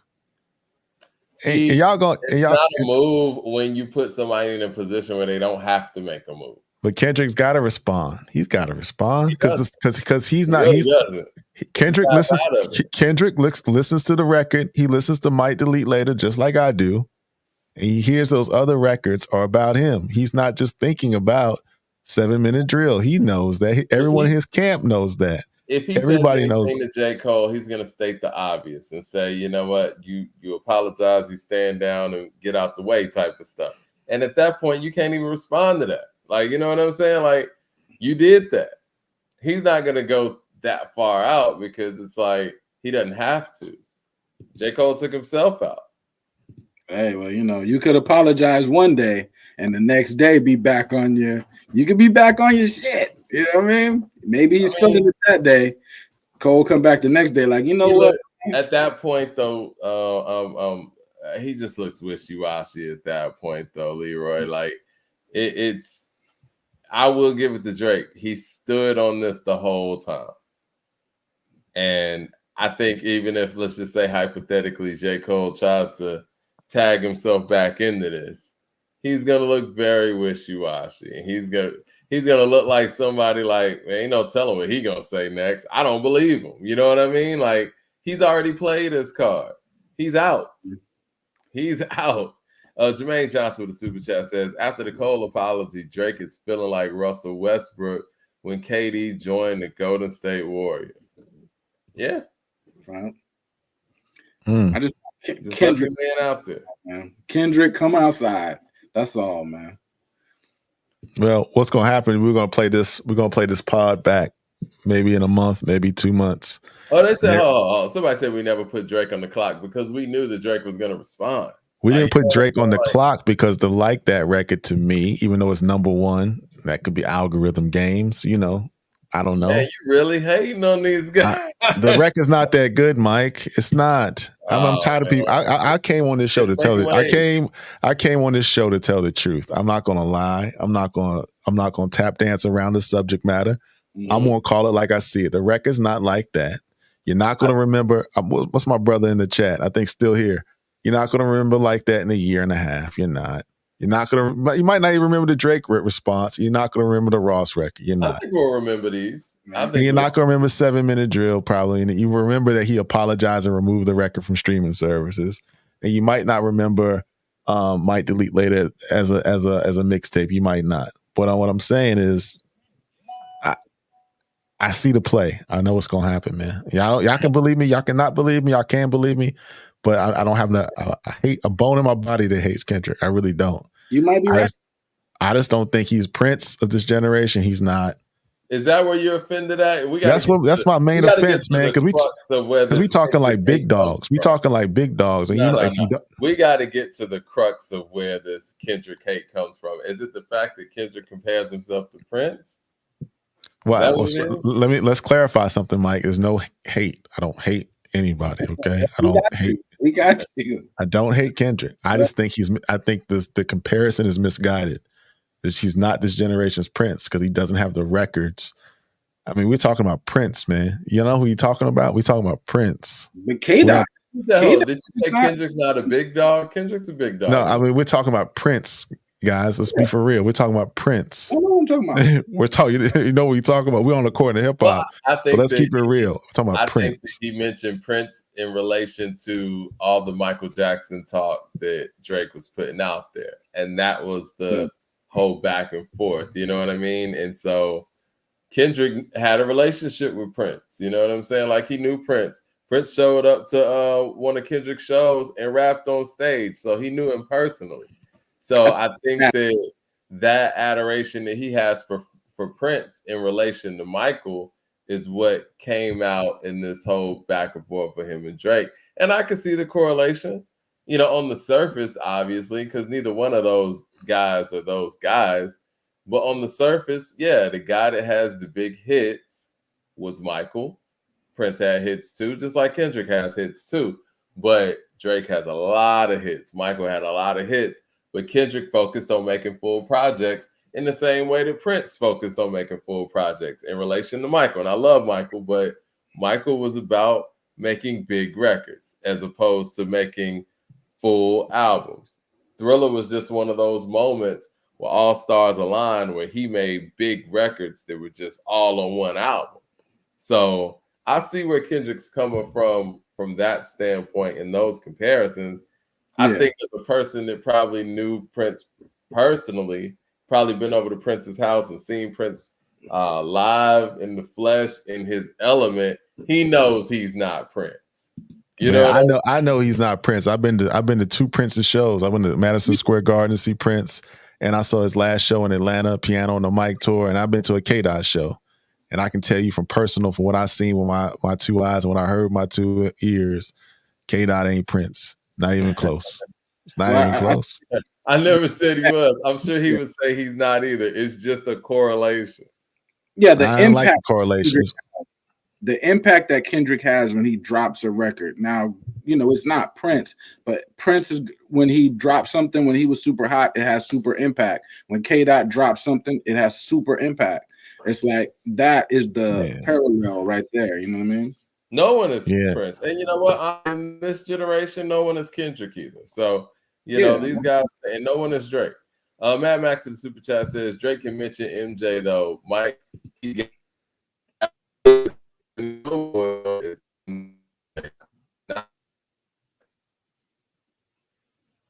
I think Mike cut out. Says, Mad Max with the super chat says, Drake can mention MJ, though, Mike. He got as many Billboard joints as MJ. Dot, not Prince. LOL. Prince produced music repeatedly like Drake. Does not close. Yeah. Oh, yeah. I'm sorry. I must have went out. Yeah, I mean, froze. I understand what the correlation is. And again, it's it's just a correlation for the eras, you know. And these guys aren't Prince and these guys aren't Michael, but when you look at who they are to their generations, some of those attributes fit, and it just is what it is, you know. And it's not a knock on any legend or not saying that they've taken a certain legend spot, but Kendrick's supposed to feel like he's this and that. But I don't like him slighting Michael in relation to it. But again, I get it. He knew Prince very well. So S.B got a good question. Let's pretend. Let's play this game. If we were to say Drake is Mike, Dot is Prince, who is Cole? Who knows? Luther Vandross or something? I don't know. Shit. I mean, damn sure ain't Stevie Wonder. Right? I thought it's Stevie. It's gotta be Luther. It's gotta be Luther. Some shit. But I mean, to this generation, Lionel Richie. I like it. There you go. El DeBarge. El DeBarge. No, I think the Lionel Richie was on point. Lionel Richie was hosting award shows and everything. Rick James. Now, he ain't no Rick James. Prince is KRS-One. MJ is LL. But Drake is like Chris Brown. Dot isn't KRS. What can Cole be Rick James? Rick James wouldn't apologize for shit. Now, Lionel Richie would. And Lionel Richie was great. I'm not trying to, you know what I mean? Like, Lionel Richie was great. He could be Lionel Richie. Yeah, Lionel Richie was big, man. People don't understand. In the 80s, Lionel Richie was huge. Oh, yeah. So what's next, guys? I know we got to get out of here in a minute. What's next? I think we already talked about it, but I think I already gave my prediction. Y'all can roast me if you want. It is what it is. Y'all be looking crazy in a couple of weeks. We'll see what happens. When Ron is right. You know, tell him, Mike, you know, we've been knowing each other for a long time. I've been telling you things for a long time. But I think on this one you're clouded. You know what I'm saying? I think you're clouded with the disdain that you have for that's not true. I think you're letting the people in the chat convince you of something. You know that's not true. You know me, Mike. I don't just. Stuff you're saying is very biased when it comes to kids. No, I'm not as biased. I'm not as biased as you are when it comes to Eminem. Let's be for real. They said Cole is Eddie Murphy. That sounds smoking rocks. LP, I ain't smoking on rocks, man. I'm just keeping it. I'm keeping it a buck, man. That's all, man. I just want no. Don't do that, man. I'm not biased when it comes to Eminem. I give Eminem props when his stuff is good. I just say that he's extremely overrated, and I'll say Kendrick Lamar is extremely overrated when they put him in number 2 all the time. That's just what it is. LP got kind of joined late. What do you think? What you think about the record, man? Put it in the chat. What you think about the record, the Drake record? What are we gonna end off on? Because I know that the Future album is probably not what we want to go on now. And no, because it was an R&B album. Half of it was R&B. And let me touch on it real quick because we did put a review on the website. It sounded like you said it did, man. It's like I know Leroy, you don't like it. It was a record for the ladies. The first half was a record for the ladies. It had that world party feel. Wknd was on 3 songs. He even dissed Drake on a song, which I thought was weird. And then it kind of showcased Metro more as a producer. And then Future was like in his R&B bag. You know, Mike, you and I talked about this a couple of days ago. Kind of hard to quantify what Future is. Yeah. Because he's not a rapper, but on the second part of the disc, on disc 2, he opens it up with a Charlemagne audio sample or snippet where he's saying, you know, Charlemagne is saying it ain't no big 3. It should be like a fantasy. And then Future could be considered like number 1 and number 2. And that was kind of Future's response to all this. And you got the ASAP Rocky record on there. I thought the highlight of the album was the J. Cole verse on Red Leather. I think that was the highlight of the record. I thought that record, him and Future did a good joint. You know, as far the second disc, I just kind of left, it was lackluster. It was the hip hop side of it. I just don't think it captured Metro and Future's best moments, like Wicked and Hater Shit and DS2 stuff. I don't think it really matched that level of their history. And it had me thinking, and I think I believe that Savage and Metro, you know, especially with Savage Mode, they're more of a better collaborative duo to me than Future and Metro. But I don't know, the album was okay. I give it like a scale of, if we go on source scale, I give it 3.5. It was okay. I mean, you know, the Weeknd was, the songs were kind of cool. You're gonna hear it in the club, you're gonna hear it in the lounges, you're gonna hear it if you go to your girl's house. But it wasn't nothing to write home about. Again, the best record was and I'm not a Cole stan, was Red Leather. The ASAP Rocky, his verse was weak. And I thought it was interesting that they opened up the second disc with Charlamagne saying it's a conversation 4, with Future being somewhere number 1 and number 2, because it's hard for me to do that, because if you want to go bar for bar, I don't see Future in that bar for bar conversation. And Future's a vibe. And Mike, you had a comparison. I think you said on the show several times, you told me over the weekend, you liken him to like a hip hop James Brown. James Brown, man. I mean, and again, I know what James Brown is. James Brown's the most influential artist in music, period, in my personal opinion. If not for James Brown, I don't know if hip hop happens. I don't know what hip hop sounds like if it does happen. But the correlation that I'm bringing is the fact that when James was doing what he was doing in the 50s, 60s, because he was in a doo-wop collective in the 50s, but we talk about the Motown era and the songwriting that was happening in that era and the melodies that were happening, the 3-part harmonies, 4-part harmonies. They're writing songs in a different way. And James comes in here and grunting and screaming and not even really harmonizing or singing in ways that people traditionally thought was supposed to be the wave. And I think that's the way that I look at Future. Like, I can't really, that's probably how they looked at James in those times. Like, what is he actually doing? Like, I know he's an incredible dancer, but vocally, songwriting wise, like, what is he doing? And we can't duplicate that. And I feel like that's kind of what Future's doing. He's not really rapping. He's not really singing. It's just something, you know? Jermaine Johnson with the super chat says the album is good, but will Future ever graduate past Big Pimpin' Bars? Or will he be 55 years old and still rapping about the same lifestyle? You said something about that too, Ron. I did.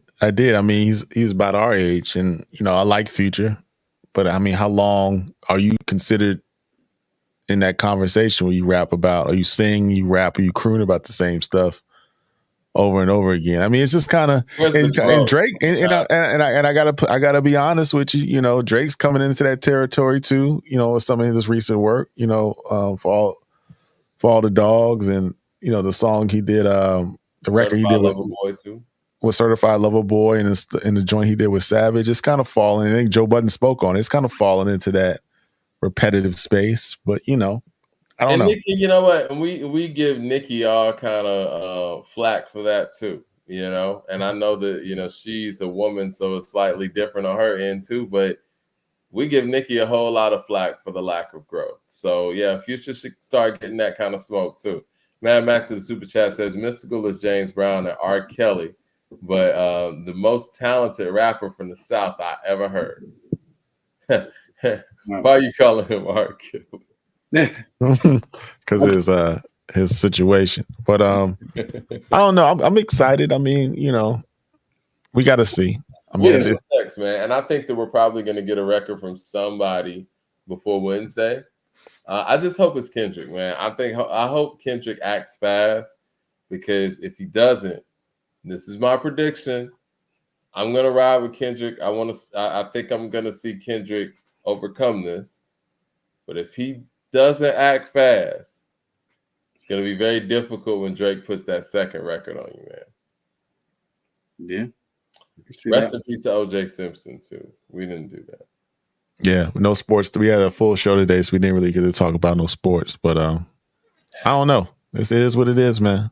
All right, guys, man. Like, I'm gonna see y'all Wednesday. Thumbs up in the chat for the people who didn't catch this on the repeat. We did a great little tribute to the great Rico Wade. Rest in peace to him and the whole Dungeon family, man. Hold your head. It's all love here at According to Hip Hop, man. Thumbs up.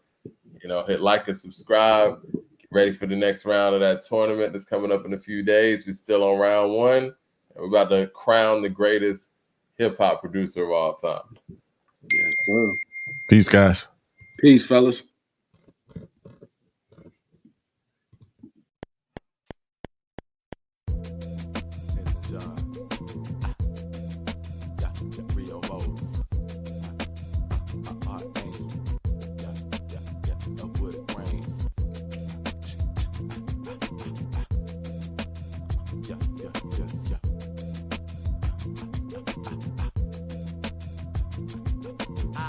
In the morning with a big grin on my face. Took off my do-rag so I can brush down the microwave. Tap shorty next to me wearing that micro braids. She was choosing my temple face. So this morning is when she lays. Hey, they were on the strap even before we did all the facts. She's taking Decatur, but she lives in my lap. Rap. My nigga Rio had to put a drop on the map. We walking really slow because we got the south on our back. Yeah, my nigga flawless in the cranberry color lack. With that poppy I fit with the matching shoes and the A-town hat. Act up if you wanna, you get put down on your back. Getting stumped out by like 8 Air Force Ones with the loosest strap. You ain't even in my race acting like that you running rap. So stay in your lane when you speaking up on your tracks. And check out the shades and Dr. J's. Cause I'm cool as the ice cubes and my pink lemonade, okay?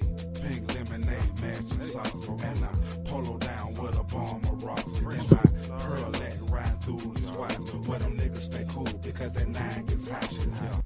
Pink lemonade, matching sauce. And I'm polo down with a bomb of rocks. And my pearl leg riding through the swats. Where them niggas stay cool because that 9 gets hot. Banana color dick is, ooh, y'all don't hear me. I'm fresher than Bill and Princess. Somebody come and get me cause I'm murking. Hurting niggas for certain. Lurking down the street on beat. Tweet is chirping. Like Blue Jays, Kool-Aid, pink lemonade, shade frame, maintain. I'm coming up in this game like my name LeBron James. You see me at the West End posted at Krispy Kreme. You're hating on your boy like a lame damn shame. But it's all good, I know y'all gon' envy. You remind me of this girl, so yeah, I'ma call you Kenji for playing on my sax, man. Post star the facts, man. You finna get jacked, man, getting played like Pac-Man, Batman, Robin, Joker, thinking I'm slack, man. Pancake niggas always gonna be flat, man. Mad cause my shawty got on them strap pants. Her ass clap hands when she lap dance.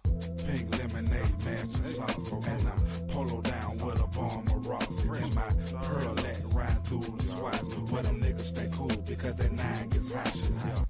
Pink lemonade, matching sauce. And I'm polo down with a bomb of rocks. And my pearl leg riding through the swats. Where them niggas stay cool because that 9 gets hot. I put that shit off in my Cadillac. Ride through my city street. Bumping Jimi Hendrix cars. Looking for a freak to me. Purple got me drifting crazy. Whipping, slipping back and forth. Trying to get my check to cash. Headed to the package store. Stayed cool for many days. Matter of fact, a long time. Rio back from Carver home. Look, shot on grown now. Sitting off in my dojo watching fly pay like Miss Miyagi. Niggas in the streets ducking. I ain't even hit nobody. Split nobody. With some decisions. Whatever you may call it. Just leave a message, then I may be off like alcoholic. Mobile skills, so for real. Catch me on the post and chill. Dreaded down, fitted cap. Hell, lower A-list pill. Won't sleep until I'm dead. Listen to my son's fed. Till he hit that kitchen saying, look, I made my own bread. Ace taught me good this year. Scarecrow nigga from the yard shot. I told that what this year. Pickaboo, you scared nigga, man. I ain't gonna hide. Like me being born screaming, man. I ain't finna die. That ain't gonna happen, boss. Stealth folk and take that loss. Once this verse is done, people, y'all can shut that radio off. Fuck 'em.